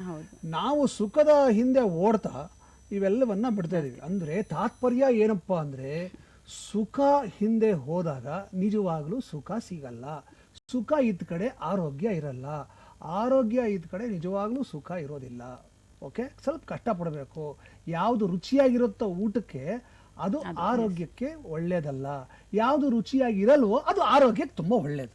ಅದು ಅಲ್ಲಿನ ಅಂದ್ರೆ ನಾಲ್ಗೆ ರುಚಿಗೆ ಮಾತ್ರ ತಗೊಳ್ಬಾರ್ದು. exactly. ಹೊಟ್ಟೆಗೆ ಏನ್ Yes. ಬೇಕಾಗುತ್ತೆ ಅದು ಆರೋಗ್ಯಕ್ಕೆ important. ಏನು ಬೇಕೋ ಅದು ತಗೋಬೇಕು. Yes, yes. ಸೊ ನಾವು ಈ ತಿನ್ನುವ ಆಹಾರದಿಂದ ಹಿಡಿದು ಬದುಕುವ ಶೈಲಿಯಿಂದ ಹಿಡಿದು ಎಲ್ಲವೂ ಬದಲಾಗ್ಬಿಟ್ಟಿದೆ. ಹಾಗಾಗಿ ಈ ಮನುಷ್ಯನಿಗೆ ನಾನಾ ರೀತಿ ಸಮಸ್ಯೆಗಳು ಶುರುವಾಗಿದೆ Yes, yes. ಅಲ್ವಾ? ಅಂಡ್ ಅದಕ್ಕೆ ಸರಿಯಾಗಿ ಟ್ರೀಟ್ಮೆಂಟು ಕೂಡ ಅಲ್ವಾ ತಗೊಳ್ಳೋದಿಲ್ಲ. ಯಾಕಂದ್ರೆ ಅದರಲ್ಲೂ ಕೂಡ ಇನ್ಸ್ಟೆಂಟ್ ರಿಲೀಫಿಗೆ ನೋಡ್ತಾರೆ. ಹೌದು. ಸೊ ಈಗ ಮೂಳೆ ನೋವು ಬರ್ತಿದೆ, ಜಾಯಿಂಟ್ ಪೇನ್ಸ್ ಆಗ್ತಿದೆ. ಈಗ ಕೆಲವು ಪೇಷಂಟ್ಸ್ ಇದ್ದಾರೆ ನಮ್ಮ ಹತ್ರ, ಅಂದ್ರೆ ಅವರಿಗೆ ಮೂಳೆದ ಸಮಸ್ಯೆ ಇಲ್ಲ ಅಥವಾ ಅವರಿಗೆ ಜಾಯಿಂಟ್ ಸಮಸ್ಯೆ ಇಲ್ಲ, ಓನ್ಲಿ ಫೈಬ್ರೋಮಯಾಲ್ಜಿಯಾ ಅಂತ ಹೇಳ್ತೇವೆ, ಅಂದರೆ ಮಾಂಸಖಂಡಗಳ ನೋವು ಅಷ್ಟೇನೆ. ಸೊ ಅವರಿಗೆ ಏನೋ ಕೆಲಸ ಮಾಡಿದ್ದಾರೆ ತುಂಬ ಜಾಸ್ತಿ, ಅಥವಾ ಕ್ಲೀನಿಂಗ್ ಮಾಡಿದ್ದಾರೆ ಸಡನ್ ಆಗಿ ಏನೋ, ಅಥವಾ ಟ್ರಾವೆಲಿಂಗ್ ಏನೋ ಮಾಡಿದ್ದಾರೆ, ಸೊ ಬೆನ್ನು ನೋವು ಬರ್ತಿದೆ ಅಥವಾ ಮೈಕೈ ನೋವು ಬರ್ತಿದೆ ಅಂದಾಗೂ ಕೂಡ ವೇಟ್ ಮಾಡೋದಿಲ್ಲ ಪೇಷಂಟ್, ಇನ್ಸ್ಟೆಂಟಾಗಿ ಪೇನ್ ಕಿಲ್ಲರ್ಸ್ ಯೂಸ್ ಮಾಡ್ತಾರೆ.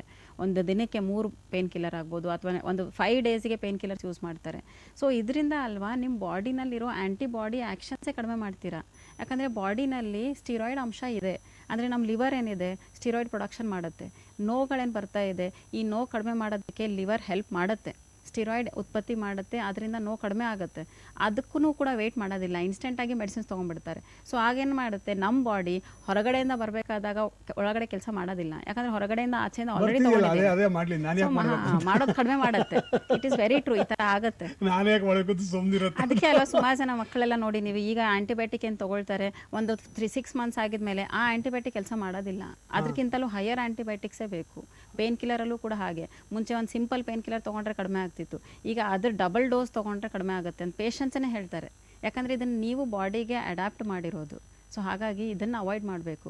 ಯಾವ ರೀತಿ ಈಗ ಓನ್ಲಿ ಮಸಲ್ ಪೇನ್ಸ್ ಇದೆ, ನೀವು ಮಸಾಜಿಂಗ್ ಮಾಡ್ಕೊಳ್ಳಿ ಅಥವಾ ಕೆಲವೊಂದು ಎಕ್ಸಸೈಸ್ ಮಾಡ್ಕೊಳ್ಳಿ, ಮನೆಯಲ್ಲಿ ರೆಸ್ಟ್ ತೊಗೊಳ್ಳಿ 3 to 4 hours, ಇದರಿಂದ ಆಟೋಮೆಟಿಕ್ ರೆಡ್ಯೂಸ್ ಆಗುತ್ತೆ. ಸೊ ಅದಕ್ಕೆ ಸ್ವಲ್ಪ ತಾಳ್ಮೆ ಬೇಕು. 2 days 3 days ಸ್ವಲ್ಪ ನೀವು ರೆಸ್ಟ್ ಆಗಲಿ ಅಥವಾ ಎಕ್ಸಸೈಸ್ ಮಾಡಿದ್ರೆ ಎಲ್ಲವೂ ಕೂಡ ನಾರ್ಮಲ್ ಆಗುತ್ತೆ, without any painkillers, without any medicines. Continues ಆಗಿದೆ ಅಂದಾಗ ನೀವು ಅದನ್ನು ಥಿಂಕ್ ಮಾಡಬೇಕು, ಯಾವ ಕಾಯಿಲೆ ಇದೆ, ಏನಾದರೂ ಇನ್ಫೆಕ್ಷನ್ಸ್ಗಳಿದೆಯಾ, ಆವಾಗ ನೀವು ಅದನ್ನು ಮೆಡಿಸಿನ್ಸ್ ಮಾಡೋದು ಒಳ್ಳೆಯದು. ಯಾಕಂದರೆ ಈಗ ನಾವು ಹಲವಾರು ಆರ್ಥರೈಟಿಸ್ ನೋಡ್ತೇವೆ, ನಾಟ್ ಓನ್ಲಿ ಆಸ್ಟಿಯೋ ಆರ್ಥರೈಟಿಸ್ ನಾವು ನೋಡೋದು ಡಿಜೆನರೇಷನ್ನಿಗೆ, ಅದು ಏಜ್ ಫ್ಯಾಕ್ಟರಿಗೆ. ರುಮಟೆಡ್ ಆರ್ಥರೈಟಿಸ್ ಅಂತ ಇದೆ, ಗೌಟಿ ಆರ್ಥರೈಟಿಸ್ ಅಂತ ಇದೆ, ಸೋರಿಯಾಟಿಕ್ ಆರ್ಥರೈಟಿಸ್, ಇದು ಎಲ್ಲವೂ ಬ್ಲಡ್ ಇನ್ಫೆಕ್ಷನ್ಸಿಂದ. ಸೊ ಆ ಇನ್ಫೆಕ್ಷನ್ಸ್ ಕಡಿಮೆ ಮಾಡಬೇಕಾದ್ರೆ ನೀವು ಟೆಸ್ಟ್ಗಳು ಮಾಡಬೇಕು. ನೀವು ಈಗ ರುಮೆಟೆಡ್ ಆರ್ಥರೈಟಿಸ್ ಅಂದ್ರೆ ಅದು ಏನದು, ಅದು ಯಾವ ರೀತಿ ತೊಂದರೆ ಕೊಡುತ್ತೆ ಮನುಷ್ಯನಿಗೆ? ನೀವು ಎಲ್ಲಾದರೂ ಪೇಷಂಟ್ಸ್ನ ನೋಡಿರ್ತೀರಾ, ಈ ಕೈ ಬೆರಳು ಅಥವಾ ಕಾಲ್ ಬೆರಳು ಕಂಪ್ಲೀಟ್ ಸೊಟ್ಟಾಗಿರುತ್ತೆ. ಸೊ ಕಂಪ್ಲೀಟ್ ಬೆಂಟ್ ಆಗಿರುತ್ತೆ. ಅದಕ್ಕೆ ಆ ಡಿಫಾರ್ಮಿಟಿಗೆ ನಾವು ಸ್ವಾನ್ ನೆಕ್ ಡಿಫಾರ್ಮಿಟಿ ಅಂತ ಹೇಳ್ತೇವೆ. ಅಂದ್ರೆ ಈ ಸ್ವಾನ್ ಎದ್ದು ನೆಕ್ ಹೇಗಾಗುತ್ತೆ ಎಕ್ಸಾಕ್ಟ್ಲಿ ಹಾಗೇನೇ ಆಗುತ್ತೆ. ಸೊ ಈ ತರ ಡಿಫಾರ್ಮಿಟೀಸ್ ಎಲ್ಲ ಅಲ್ವಾ ನಾವು ಮ್ಯಾಕ್ಸಿಮಮ್ ನೋಡೋದು ರುಮಟೆಡ್ ಆರ್ಥರೈಟಿಸ್ ಅಲ್ಲಿ. ಅದು ಯಾವ ಏಜಿಗೂ ಕೂಡ ಬರುತ್ತೆ. ಅಂದರೆ ನಾನು ಆಸ್ಟಿಯೋ ಆರ್ಥರೈಟಿಸ್ ಹೇಳಿದೆ, ಅಂದರೆ ಸಂಧಿ ನೋವು ಬರೋದು ಆ ಸವಿತದಿಂದ ಬಂದಿರುತ್ತೆ, ಅದು ನಾವು 45-50 ನಂತರ ನೋಡಬೇಕಾಗಿರೋದು. ರುಮಟೆಡ್ ಆರ್ಥರೈಟಿಸ್ ಯಾವ ಏಜ್ ಗ್ರೂಪಲ್ಲೂ ಕೂಡ ಬರ್ಬೋದು. ಯಾಕಂದರೆ ರುಮಟೆಡ್ ಆರ್ಥರೈಟಿಸ್ ಅನ್ನೋದು ಒಂದು ಆಟೋ ಇಮ್ಯೂನ್ ಡಿಸೀಸ್. ಆ್ಯಂಡ್ ಇದು ನಿಮಗೆ ಬರಬೇಕಾದ್ರೆ ಬಾಡಿನಲ್ಲಿ ಇಮ್ಯುನಿಟಿ ಕಡಿಮೆ ಆದಾಗ, ಬ್ಲಡ್ಡಲ್ಲಿ ಇನ್ಫೆಕ್ಷನ್ ಜಾಸ್ತಿ ಆದಾಗ ಈ ರುಮಟೆಡ್ ಆರ್ಥರೈಟಿಸ್ ಬರುತ್ತೆ. ಇದು ಈಗ ನಮ್ಮ ಹತ್ರ ಪೇಷಂಟ್ಸ್ ಇರೋರು ಇದ್ದಾರೆ, 25-30 ಏಜ್ ಇರೋ ಹುಡುಗಿಯರಿದ್ದಾರೆ. ಸೊ ಕಂಪ್ಲೀಟಾಗಿ ಕೈ ಬೆರಳದು ಜಾಯಿಂಟ್ಸ್ ಎಲ್ಲ ಅಫೆಕ್ಟ್ ಆಗಿದೆ, ಒಂದು ಗ್ಲಾಸು ಕೂಡ ಎತ್ತೋದಕ್ಕಾಗೋದಿಲ್ಲ. ಮಕ್ಕಳಿದ್ದಾರೆ, ಮಗುವನ್ನ ತಗೊಳ್ಳಿಕ್ಕಾಗೋದಿಲ್ಲ. ಯಾಕಂದರೆ ಅರ್ಲಿ ಮಾರ್ನಿಂಗ್ ಅದಕ್ಕೆ ನಾವು ತುಂಬಾ ಪೇನ್ಸ್ ಇರುತ್ತೆ, ಅರ್ಲಿ ಮಾರ್ನಿಂಗ್ ಅಂತೂ ಸ್ಟಿಫ್ನೆಸ್ಸೇ ಜಾಸ್ತಿ. ಅದಕ್ಕೆ ನಾವು ರುಮಟೆಡ್ ಆರ್ಥರೈಟಿಸಲ್ಲಿ ಸ್ಪೆಷಲ್ ಸೈನ್ ಅಂತ ಹೇಳ್ತೇವೆ, ಅರ್ಲಿ ಮಾರ್ನಿಂಗ್ ಸ್ಟಿಫ್ನೆಸ್. ಇದು ನಿಮಗೆ ಒಂದು 4 hours 5 hours ಇದ್ದೇ ಇರುತ್ತೆ. ಎದ್ದಿದ ತಕ್ಷಣ ಒಂದು 3 to 4 hours ಅವ್ರಿಗೆ ಯಾವುದು ಕೆಲಸ ಮಾಡೋದಕ್ಕಾಗೋದಿಲ್ಲ. ಇನ್ಸ್ಟೆಂಟಾಗಿ ಬೆಡ್ ಮೇಲೆ ಕೂತ್ಕೊಂಡಲ್ಲೇ ಒಂದು 10 ನಿಮಿಷ 15 ನಿಮಿಷ ಎಕ್ಸಸೈಸಸ್ ಮಾಡಿದ ಮೇಲೇ ಅವ್ರು ಕೆಳಗಡೆ ಇಳಿಬೋದು, ಅಷ್ಟು ಸಿವಿಯರ್ ಆಗಿರುತ್ತೆ ರುಮಟೆಡ್ ಆರ್ಥರೈಟಿಸ್. ಆ್ಯಂಡ್ ಈ ರುಮಟೆಡ್ ಆರ್ಥರೈಟಿಸ್ ಯಾವ ಏಜ್ ಗ್ರೂಪಲ್ಲೂ ನೋಡ್ಬೋದು ನೀವು, 25-30-60 ಏಜಲ್ಲೂ ಕೂಡ ಬರುತ್ತೆ. ಇದರಲ್ಲಿ ಮೂಳೆ ಸವದಿರೋದಿಲ್ಲ, ಇದರಲ್ಲಿ ಇನ್ಫೆಕ್ಷನ್ಸ್ಗಳಾಗಿರುತ್ತೆ. ಸೊ ಹೋಲ್ ಬ್ಲಡ್ ಇನ್ಫೆಕ್ಷನ್ಸ್, ಈ ಅವರಲ್ಲಿ RA ಫ್ಯಾಕ್ಟರ್ ಅಂತ ನಾವು ನೋಡ್ತೇವೆ, ರುಮಟೆಡ್ ಆರ್ಥರೈಟಿಸ್ ಫ್ಯಾಕ್ಟರ್ ಪಾಸಿಟಿವ್ ಬರುತ್ತೆ. ಅಂದರೆ 14 ಇರಬೇಕು ನಾರ್ಮಲಿ. ನಾವು ಎವ್ರಿ ಹ್ಯೂಮನ್ ಬೀಂಗಲ್ಲಿ ನಾವು ನೋಡಬೇಕಾದ್ರೆ ರುಮಟೆಡ್ ಫ್ಯಾಕ್ಟರ್ ಅಥವಾ CRP ಅಂತ ಹೇಳ್ತೇವೆ, ಸಿ ರಿಯಾಕ್ಟಿವ್ ಪ್ರೋಟೀನ್. ಇದು ಎಲ್ಲವೂ ಅಲ್ವಾ ನಾರ್ಮಲ್ ರೇಂಜಸಲ್ಲಿದ್ದರೆ ಈ ಇನ್ಫೆಕ್ಷನ್ಸ್ ಇಲ್ಲ ಅಂತ ಅರ್ಥ. ಅಬವ್ ದ ನಾರ್ಮಲ್ ಇನ್ಫೆಕ್ಷನ್ಸ್ ಅಂದರೆ ವ್ಯಾಲ್ಯೂಸ್ ಈಗ 6 ಇರುತ್ತೆ 14 ಇರುತ್ತೆ, ಇದರ ಅಬವ್ ಹೋಗ್ತಾ ಇದೆ ಅಂದಾಗ ಬಾಡಿನಲ್ಲಿ ಇನ್ಫೆಕ್ಷನ್ಸ್ ಇದೆ. ಸೊ ಈ ಇನ್ಫೆಕ್ಷನಿಗೆ ಮೆಡಿಸಿನ್ ಮಾಡಬೇಕು, ನಾಟ್ ಫಾರ್ ಪೇನ್. ನೋವಿಗಂತಾನೆ ಸುಮಾರು ಜನ ಪೇಷಂಟ್ ಮೆಡಿಸಿನ್ ತೊಗೊಳ್ತಾರೆ. ಆ್ಯಂಡ್ ಇದಕ್ಕೆ ಮೆನಿ ರುಮೆಟಾಲಜಿಸ್ಟಲ್ಲಿ ಕೂಡ ಹೋದಾಗ ಜಾಯಿಂಟ್ ಪೇನ್ಸಿಗೆ ಲೈಫ್ ಲಾಂಗ್ ಡಿಸೀಸ್ ಅಂತ ಹೇಳ್ತಾರೆ, ಈ ಕಾಯಿಲೆ ಹೋಗೋದಿಲ್ಲ. ಎಲ್ಲೆಲ್ಲಿ ನೀವು ಆಟೋ ಇಮ್ಯೂನ್ ಅಂತ ನೋಡ್ತೀರಾ ಕಾಯಿಲೆ, ಅದು ಎಲ್ಲವೂ ಲೈಫ್ ಲಾಂಗ್ ಅಂತ ಹೇಳ್ತಾರೆ. So life long disease. ಯಾಕಂದರೆ ಸುಮಾರು ಮೆಡಿಸಿನ್ಸಲ್ಲಿ ಅಂದರೆ ಅದರ್ ಸಿಸ್ಟಮ್ ಆಫ್ ಮೆಡಿಸಿನ್ಸಲ್ಲಿ ಇಮ್ಯುನಿಟಿ ಇಂಪ್ರೂವ್ ಮಾಡೋ ಮೆಡಿಸಿನ್ಸ್ ಯಾವುದೂ ಇಲ್ಲ ಎಕ್ಸೆಪ್ಟ್ ಹೋಮಿಯೋಪತಿ. ಇನ್ನೊಂದು ಕರೆ ಇದೆ. ಹಲೋ ಹಲೋ ಸರ್, ನಮಸ್ತೆ. ನಮಸ್ಕಾರ, ನಾನು ಸಿಹಿ ಕೈ ಚಂದ್ರು ಮಾತಾಡ್ತಿರೋದು. ಸರ್, ನಾವು ಮಾಲಾ ಅಂತ ದಾವಣಗೆರೆಯಿಂದ ಕಾಲ್ ಮಾಡಿದ್ದೀವಿ. ದಾವಣಗೆರೆ ಮಾಲಾ, ಓಕೆ. ದಾವಣಗೆರೆಯಲ್ಲಿ ಗಿರಿಮಿಟ್ಟು ಮೆಣಸಿನ್ಕಾಯಿ ಬಜ್ಜಿ ಭಾಳ ಚೆನ್ನಾಗಿರುತ್ತೆ ರೀ. ಎಲ್ಲಿ ಬರ್ತಾ ಇದೆ. ಓಕೆ ಮಾಲಾ ಅವರೇ ಹೇಳಿ. ಸರ್, ನನಗೆ ಕೈ ಬೆರಳೆಲ್ಲ ತುಂಬ ನೋವಿದೆ. ಹಾಂ ಹಾಂ ಬೆಳಗ್ಗೆ ಎದ್ದಾಡಿದ್ರೆ ನನಗೆ ಏನು ಕೆಲಸ ಮಾಡೋಕ್ಕೆ ಆಗೋದಿಲ್ಲ ಸರ್, ಆ ಥರ ಆಗ್ತಾ ಇದೆ. ಹಾಂ ಹಾಂ ಹಾಂ ಹಾಂ ಕೈ ಬೆರಳೆಲ್ಲ ಹಿಡ್ಕೋತಾ ಇದೆ ಸರ್, ಕೈ ಬೆರಳೆಲ್ಲ. ಓಕೆ, ಬೆಳಗ್ಗೆ ಎದ್ದ ತಕ್ಷಣ ನೋವು ಜಾಸ್ತಿ ಆಗುತ್ತೆ, ತುಂಬ ಹೊತ್ತು ಕೈಯೆಲ್ಲ ಅಲ್ಲಾಡಿಸಿ ಎಲ್ಲ ಆದಮೇಲೆ ಕೆಲಸ ಮಾಡೋಕ್ಕಾಗತ್ತಲ್ವಾ? ಹೌದು ಸರ್. ಹಾಂ, ಓಕೆ, ಏನು ಚಿಂತೆ ಮಾಡಬೇಡಿ. ಇದಕ್ಕೆ ನಮ್ಮ ಹೋಮಿಯೋಪತಿ ವೈದ್ಯರು ನಿಮಗೆ ಪರಿಹಾರವನ್ನು ಸೂಚಿಸ್ತಾರೆ. ನೇರವಾಗಿ ಅವ್ರಿಗೆ ಹೇಳ್ಬಿಡ್ತೀನಿ, ಡಾಕ್ಟ್ರೇ ಬೆಳಗ್ಗೆ ಎದ್ದರೆ ಕೈ ನೋಯುತ್ತೆ, ಬೆರಳುಗಳು ನೋಯುತ್ತೆ, ಇದು ಟಿಪಿಕಲ್ ಕೇಸ್ ನಿಮಗೆ. ಇವ್ರಿಗೇನು ಸಜೆಷನ್ ಕೊಡ್ತೀರಾ? ಹಲೋ ಡಾಕ್ಟರ್, ನಮಸ್ತೆ. ನಮಸ್ಕಾರಮ್ಮ ಮಾಲಾ ಅವರೇ ಹೇಳಿ. ಮೇಡಮ್, ನನಗೆ ಕೈಯಲ್ಲೆಲ್ಲ ತುಂಬ ನೋವು ಬರ್ತಿದೆ. Okay. ಫಿಂಗರ್ಸ್ ಎಲ್ಲ ತುಂಬ ಕೈ ಬೆರಳಲ್ಲಿ ನನಗೆ ಮೂವ್ ಮಾಡೋಕ್ಕೆ ಆಗ್ತಿಲ್ಲ. ಬೆಳಗ್ಗೆ ಎದ್ದರೆ ಕೈಯಲ್ಲೆಲ್ಲ ಸ್ವಲ್ಪ ಏನಾದರೂ ಕೆಲಸ ಮಾಡಬೇಕು ಅಂದರೆ ಒಂದು ಸ್ವಲ್ಪ ಹೊತ್ತು ನನಗೆ ಕೈ ಆಡ್ಸೋಕ್ಕೆ ಆಗೋದಿಲ್ಲ ಮ್ಯಾಮ್. ಓಕೆ ಅಮ್ಮ, ವಯಸ್ಸು ಎಷ್ಟಮ್ಮ ಮಾಲಾ ಅವರೇ ನಿಮಗೆ? ನಮಗೆ 30 ವರ್ಷ ಮ್ಯಾಮ್. ಓಕೆ, ಈಗ ಅದಕ್ಕೆ ಮೆಡಿಸಿನ್ಸ್ ಎಷ್ಟು ವರ್ಷದಿಂದ ತೊಗೊಳ್ತಿದ್ದೀರಾ? ನಾನು 4 ತಿಂಗಳಿಂದ ತೊಗೊಳ್ತಾ ಇದ್ದೇನೆ ಮ್ಯಾಮ್. ಓಕೆ ಅಮ್ಮ, ಓಕೆ. ಸೊ ಮಾಲಾ ಅವರೇ, ನೀವು ಹೇಳೋದಲ್ಲಮ್ಮ ರುಮಟೆಡ್ ಆರ್ಥರೈಟಿಸ್ ಥರ ಲಕ್ಷಣಗಳೇ ಹೇಳ್ತಿದ್ದೀರಾ. ಅಂದರೆ ಕೈ ಬೆರಳು ಜಾಯಿಂಟ್ ಜಾಸ್ತಿ ನೋವಿದೆ ಅಂತ ಹೇಳ್ತಿದ್ದೀರಾ. ಇದ್ರ ಜೊತೆಗೆ ಏನಾದರೂ ಜ್ವರಗಳೆಲ್ಲ ಬರ್ತಾ ಇತ್ತು ಅಂದರೂ ಕೂಡ ಇದು ಕನ್ಫರ್ಮೇಟ್ರಿ ಪಾಯಿಂಟ್ ಆಗುತ್ತೆ ಅಮ್ಮ, ಅಂದರೆ ರುಮಟೆಡ್ ಆರ್ಥರೈಟಿಸ್ ಸಿಂಪ್ಟಮ್ಸ್ ಇರಬಹುದು ಅಂತ. ಸೊ ಇದಕ್ಕೆ ನೀವು ಬ್ಲಡ್ ರಿಪೋರ್ಟ್ಸ್ ಏನಾದರೂ ಮುಂಚೆ ಮಾಡಿದರೆ ಅದರಲ್ಲಿ ನೀವು ESR ಅಂತ ನೋಡಿ, ಇನ್ನೊಂದು CRP ಅಂತ ಬರುತ್ತೆ ಅಮ್ಮ, ಸಿ ರಿಯಾಕ್ಟಿವ್ ಪ್ರೋಟೀನ್ ಅಂತ. ಈ ಪ್ರೋಟೀನ್ ಅಂಶ ಜಾಸ್ತಿ ಇದ್ದಾಗ ನೋವುಗಳು ಜಾಸ್ತಿ ಇರುತ್ತೆ. ಈ ಪ್ರೋಟೀನ್ ನಮ್ಮ ಬಾಡಿಗೆ ಒಳ್ಳೆಯದೇನೆ, ಬಟ್ ಅಂಡರ್ ಲಿಮಿಟ್ಸ್ ಇದ್ದಾಗ, ಅಂದರೆ ಆ ಲಿಮಿಟ್ ಒಳಗಡೆ ಇದ್ದಾಗ ಇದು ನಮಗೆ ಫೈಟಿಂಗ್ ಸೆಲ್ಸ್ ಥರ ಕೆಲಸ ಮಾಡುತ್ತೆ. ನಿಮ್ಮ ಬಾಡಿನಲ್ಲಿ ಈ CRP ಅಂಶ ಜಾಸ್ತಿ ಇದ್ದಾಗ, ಅಥವಾ ರುಮೆಟೆಡ್ ಫ್ಯಾಕ್ಟರ್ ಅಂತ ನಾವು ಹೇಳ್ತೇವೆ ಬ್ಲಡ್ಡಲ್ಲಿ, ಈ ಫ್ಯಾಕ್ಟರ್ಸ್ ಜಾಸ್ತಿ ಇದ್ದಾಗ ನೋವುಗಳು ಜಾಸ್ತಿ ಇರುತ್ತೆ.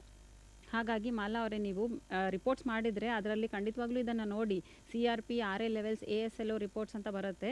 ಇದನ್ನು ನೋಡಿದಾಗ ಪಾಸಿಟಿವ್ ಬರುತ್ತೆ ಈ ಎಲ್ಲವೂ infection. So first of all ನೀವು ಮೆಡಿಸಿನ್ಸ್ ಮಾಡಬೇಕಾಗಿರೋದು ಇನ್ಫೆಕ್ಷನ್ಸಿಗೆ ಅಮ್ಮ. ಸೊ ನೀವು ಹೋಮಿಯೋಪತಿಕ್ ಮೆಡಿಸಿನ್ ಸ್ಟಾರ್ಟ್ ಮಾಡ್ತಾ ಬಂದರೆ ನಮ್ಮಲ್ಲಿ ನಾವು ಕೊಡುವಂಥ ಮೆಡಿಸಿನ್ಸ್ ಏನಿದೆ, ಈ ಸಿ ರಿಯಾಕ್ಟಿವ್ ಪ್ರೋಟೀನ್ ಕಡಿಮೆ ಆಗೋದಕ್ಕೆ, ಮತ್ತು ಈ RA ಲೆವೆಲ್ಸಿಗೆ ಕಡಿಮೆ ಆಗೋದಕ್ಕೆ, ನಿಮ್ಮ ಬಾಡಿ ಇಮ್ಯುನಿಟಿ ಇಂಪ್ರೂವ್ ಆಗೋದಕ್ಕೆ.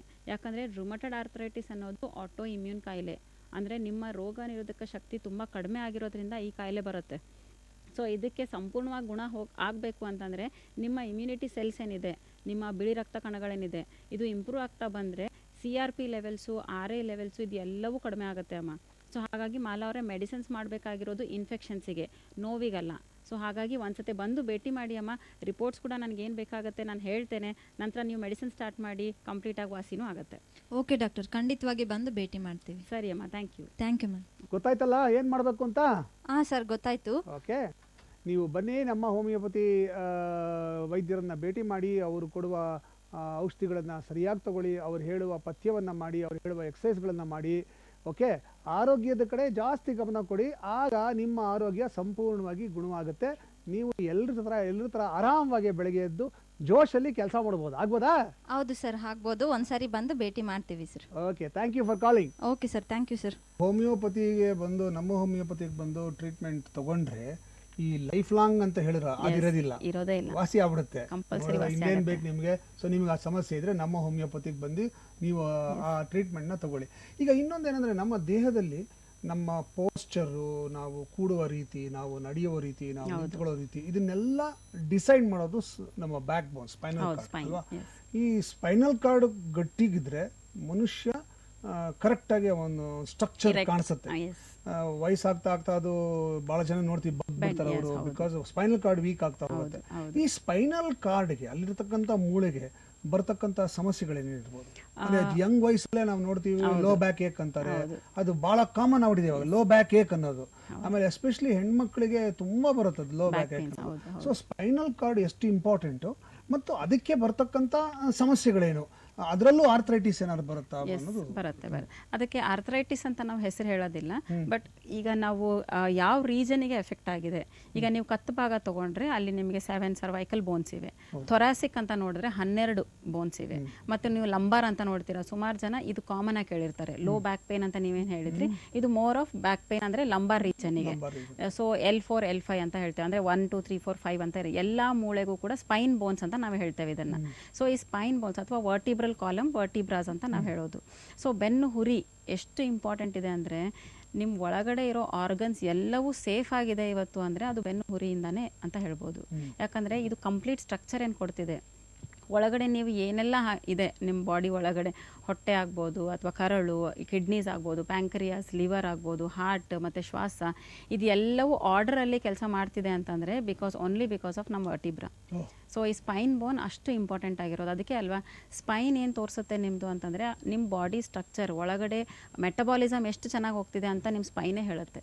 ಸೊ ಹಾಗಾಗಿ ಯಾವಾಗ ನೀವು ಬೆಂಟ್ ಸ್ಪೈನ್ ಎಲ್ಲ ನೋಡ್ತೀರಾ, ಸೊ ಆಟೋಮೆಟಿಕ್ ಅದು ನಮಗೆ ಏಜ್ ಫ್ಯಾಕ್ಟರ್ ಗೊತ್ತಾಗುತ್ತೆ, ಈ ಏಜಿಗೆ ಇದು ಬರೋದು ಅಂತ. ಚಿಕ್ಕ ಮಕ್ಕಳಲ್ಲಿ ಅಥವಾ ಚಿಕ್ಕ ವಯಸ್ಸಲ್ಲಿ 30s 40s ಅಲ್ಲಿ ನಾವು ಹಂಚ್ ಬ್ಯಾಕ್ ನೋಡೋದಿಲ್ಲ. ಇದು ಅಟ್ ದಟ್ ಏಜ್ 45 50 60s ನಂತರನೇ ನೋಡೋದು. ಯಾಕಂದ್ರೆ ಅನ್ಲೆಸ್ ಇಟ್ ಇಸ್ ಕಾಂಜೆನಿಯಲ್ ಡಿಫಾರ್ಮಿಟಿ, ಹೌದು, ನಾರ್ಮಲ್ ಆಗಿರೋ ಮಕ್ಕಳಿಗೆ ಆ ಏಜ್ ಅಲ್ಲಿ ಇರೋದಿಲ್ಲ. ಹುಟ್ಟತಾನೆ ಅದು ಡಿಫಾರ್ಮಿಟಿ ಆಗಿದ್ರೆ ಕನ್ಜನೈಟಲ್ ಮಾತ್ರ ನಾವು ನೋಡೋದು. ಸೊ ಈ ಸ್ಪೈನಲ್ಲಿ ಸರ್ವೈಕಲ್ ಸ್ಪಾಂಡಿಲೋಸಿಸ್ ಅಂತ ನಾವು ಹೇಳ್ತೇವೆ, ಲಂಬಾರ್ ಸ್ಪಾಂಡಿಲೋಸಿಸ್ ಅಂತ ಹೇಳ್ತೇವೆ, ಥೊರಾಸಿಕ್ ಸ್ಪಾಂಡಿಲೋಸಿಸ್ ಅಂತ ಹೇಳ್ತೇವೆ.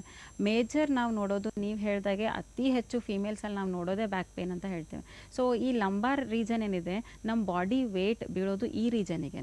ಅಥವಾ ಹಿಪ್ ಇರೋದು, ನಾವು ಕೂತ್ಕೊಳ್ಳೋದು ಅಥವಾ ನಾವು ನಿಂತರೂ ಕೂಡ ಈ ಹಿಪ್ ರೀಜನ್, ಹಿಪ್ ಬೋನ್ ಮತ್ತು ಈ ಲಂಬಾರ್ ವರ್ಟಿಬ್ರಾಸ್ ಇದ್ರ ಮೇಲೇ ಬಾಡಿ ಪ್ರೆಷರ್ ಬೀಳೋದು. ಹಾಗಾಗಿ ನಾವು ಸ್ಪಾಂಡಿಲೋಸಿಸ್ ನೋಡಬೇಕಾದ್ರೆ ಇದೇ ರೀಜನಲ್ಲಿ ನೋಡ್ತೇವೆ. ಥೊರಾಸಿಕ್ ಅಂದರೆ ಮಧ್ಯ ಬೆನ್ನಲ್ಲೂ ಕೂಡ ನಿಮಗೆ 12 ಮೂಳೆಗಳಿವೆ, ವರ್ಟಿಬ್ರಾಸ್ ಇದೆ.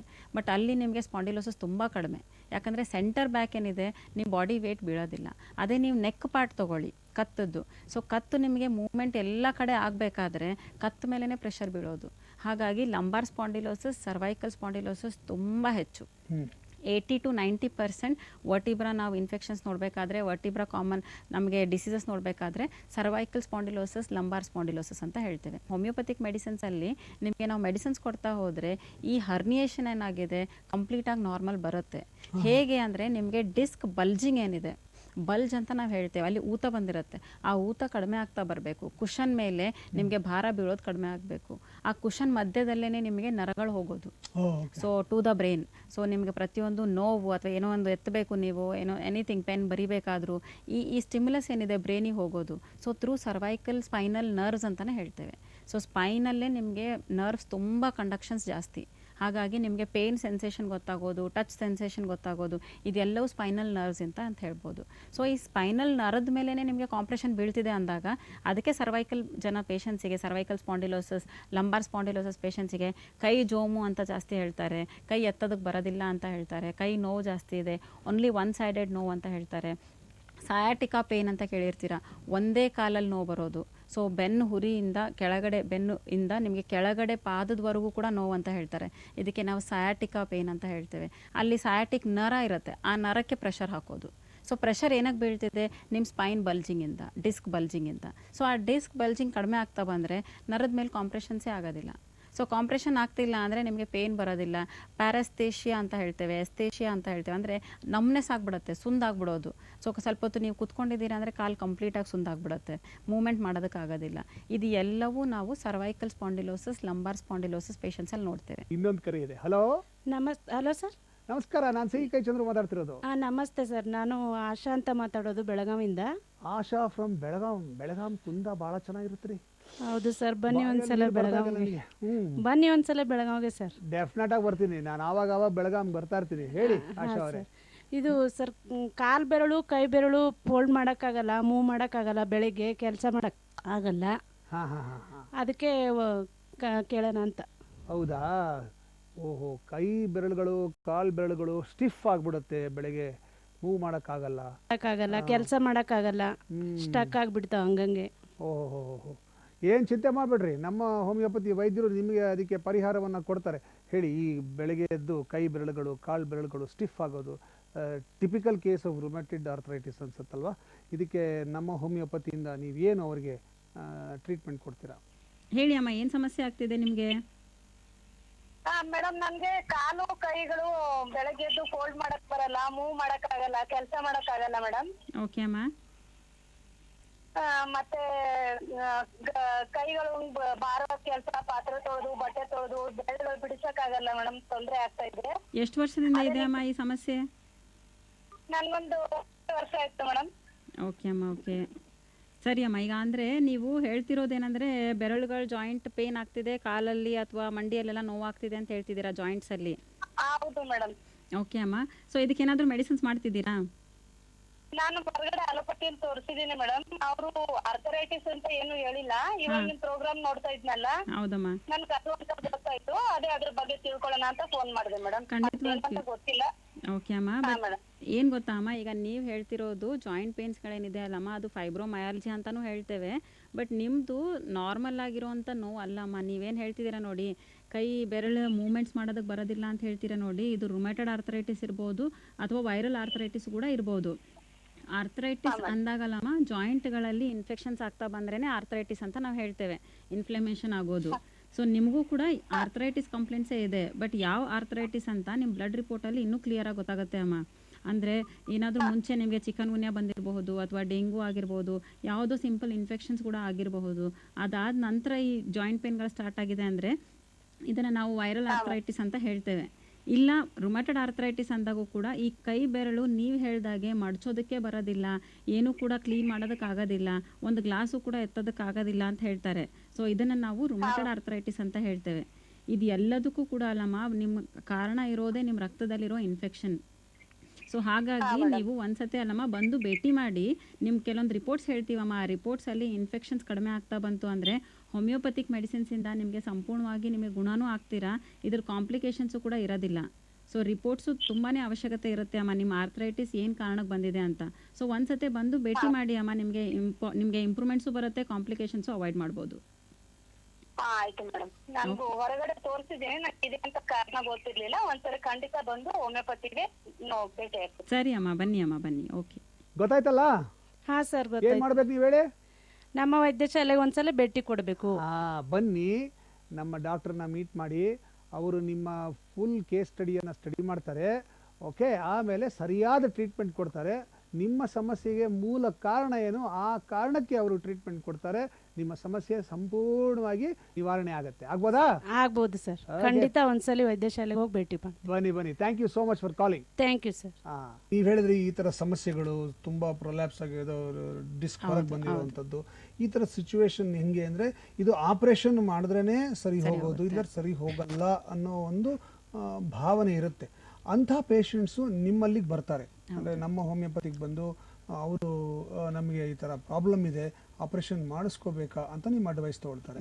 ಈಗ ನೀವು ಆಪರೇಷನ್ ಮಾಡಿದಿರ ಇದನ್ನ ನಾವು ಅದಕ್ಕೆ ಸೊಲ್ಯೂಷನ್ ಕೊಡ್ಬೋದು ಅಂತ ಹೆಂಗೆ ಸೊಲ್ಯೂಷನ್ ಕೊಡ್ತೀರಾ ನೀವು? ಫಸ್ಟ್ ಥಿಂಗ್ ಅಂದರೆ ಈಗ ಪೇಷಂಟ್ ಯಾವ ಗ್ರೇಡಲ್ಲಿ ಬಂದಿದ್ದಾರೆ ಅದು ತುಂಬ ಇಂಪಾರ್ಟೆಂಟ್ ಆಗುತ್ತೆ ನಮಗೆ.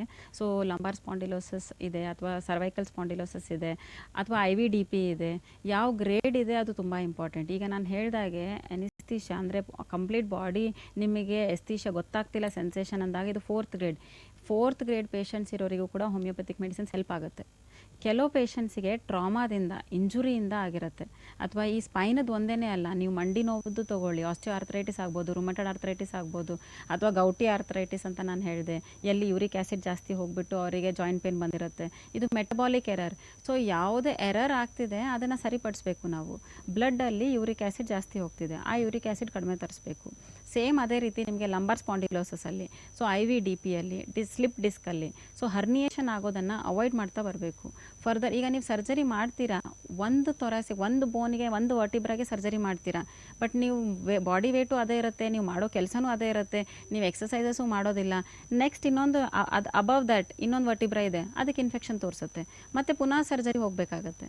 ಸೊ ಅದಕ್ಕಿಂತಲೂ ಅಲ್ವಾ ಹೋಮಿಯೋಪತಿಕ್ ಮೆಡಿಸಿನ್ಸಲ್ಲಿ ಇಂಟರ್ನಲ್ ಡಿಸ್ಕ್ ಪ್ರೊಲ್ಯಾಪ್ಸಿಂಗ್ ಆಗೋದನ್ನು ಅವಾಯ್ಡ್ ಮಾಡುತ್ತೆ. ಓಕೆ. ಸೊ ಈ ಡಿಸ್ಕ್ ಬಲ್ಜಿಂಗ್ ಏನಿದೆ, ಆ ಬಲ್ಜ್ ಅಲ್ವಾ ಕಡಿಮೆ ಆಗ್ತಾ ಬಂದರೆ ನರದ ಮೇಲೆ ಕಾಂಪ್ರೆಷನ್ಸ್ ಬೀಳೋದಿಲ್ಲ. ಅದು ರೆಡ್ಯೂಸ್ ಆಗ್ತಾ ಬಂದರೆ ಆಟೋಮೆಟಿಕ್ ನಿಮಗೆ ಪೇನ್ಸ್ ಹೋಗುತ್ತೆ, ಆ ಜೋಮು, ಅದರಿಂದ ರಿಲೇಟೆಡ್ ಸೈನ್ ಸಿಂಪ್ಟಮ್ಸ್ ಎಲ್ಲವೂ ಕೂಡ ಕಡಿಮೆ ಆಗ್ತಾ ಬರುತ್ತೆ. ಸೊ ಸಿಂಪಲ್ ಆಗಿ ಹೇಳಬೇಕು ಅಂದರೆ ಹೋಮಿಯೋಪತಿಯಲ್ಲಿ ಸಿಂಪ್ಟಮ್ಯಾಟಿಕ್ ಟ್ರೀಟ್ಮೆಂಟ್ ಕೊಡೋದಿಲ್ಲ. ಅಂದರೆ ಮೇಲ್ನೋಟಕ್ಕೆ ಏನಿದೆ ಅದಕ್ಕೆ ಚಿಕಿತ್ಸೆ ಕೊಡೋದಿಲ್ಲ. ಹೋಮಿಯೋಪತಿಯಲ್ಲಿ ಮೂಲಕ್ಕೆ ಹೋಗ್ತಾರೆ, ಯಾವ ಕಾರಣದಿಂದ ಇದು ಆಗ್ತಾ ಇದೆ ಅಂತ ಕಂಡುಹಿಡಿದು ಅಲ್ಲಿ ರಿಪೇರಿ ಮಾಡಿದಾಗ ಇಡೀ ದೇಹ ರಿಪೇರಿ ಆಗುತ್ತೆ ಅನ್ನೋದು ಹೋಮಿಯೋಪತಿಯ philosophy. Anyway, thank you very much doctor. ಇವತ್ತು ನಮ್ಮ ಕಾರ್ಯಕ್ರಮಕ್ಕೆ ಬಂದು ಸಂಪೂರ್ಣವಾಗಿ ನಮಗೆ ಆರ್ಥರೈಟಿಸ್ ಬಗ್ಗೆ ಮತ್ತು ಮೂಳೆಗಳ ಬಗ್ಗೆ, ಮೂಳೆಯ ಸಮಸ್ಯೆಗಳ ಬಗ್ಗೆ ಬಹಳಷ್ಟು ನಮಗೆ ಮಾಹಿತಿ ಕೊಟ್ಟಿದ್ದೀರಾ. Thank you very very much. ನೋಡಿದ್ರಲ್ಲ ವೀಕ್ಷಕರೇ, ನಿಮಗೆ ಗೊತ್ತಾಯ್ತಲ್ವಾ ಏನೇನು ಇದೆ ನಮ್ಮ ದೇಹದಲ್ಲಿ, ನಮ್ಮ ಬೋನ್ಸ್ಗಳ ಬಗ್ಗೆ ಅಂತ. ನಿಮ್ಗೆ ಇನ್ನೂ ಅನುಮಾನಗಳಿದ್ರೆ ನಮ್ಮನ್ನು ಕಾಂಟ್ಯಾಕ್ಟ್ ಮಾಡಿ, ನಿಮಗೆ ನಾವು ಅದಕ್ಕೆ ಸೊಲ್ಯೂಷನ್ ಕೊಡ್ತೀವಿ. ಅಷ್ಟೇ ಅಲ್ಲ, ಇವತ್ತು ನಾನು ಯಾವಾಗಲೂ ಹೇಳ್ತೀನಿ, ಆರೋಗ್ಯವೇ ಭಾಗ್ಯ. ಉತ್ತಮ ಆರೋಗ್ಯಕ್ಕೆ ನಮ್ಮ ಹೋಮಿಯೋಪತಿಯೇ ಯೋಗ್ಯ. ಇಲ್ಲಿಗೆ ನಮ್ಮ ಇವತ್ತಿನ ನಮ್ಮ ಹೋಮಿಯೋಪತಿ ವಿತ್ ಸಿ ಕೈ ಚಂದ್ರು ಕಾರ್ಯಕ್ರಮ ಮುಗಿಸ್ತಾ ಇದ್ದೀನಿ. ಮತ್ತೆ ಮುಂದಿನ ಸಂಚಿಕೆಯಲ್ಲಿ ಭೇಟಿ ಮಾಡ್ತೀನಿ. ಅಲ್ಲಿವರೆಗೂ ನಮಸ್ಕಾರ, ಆರೋಗ್ಯವಾಗಿರಿ.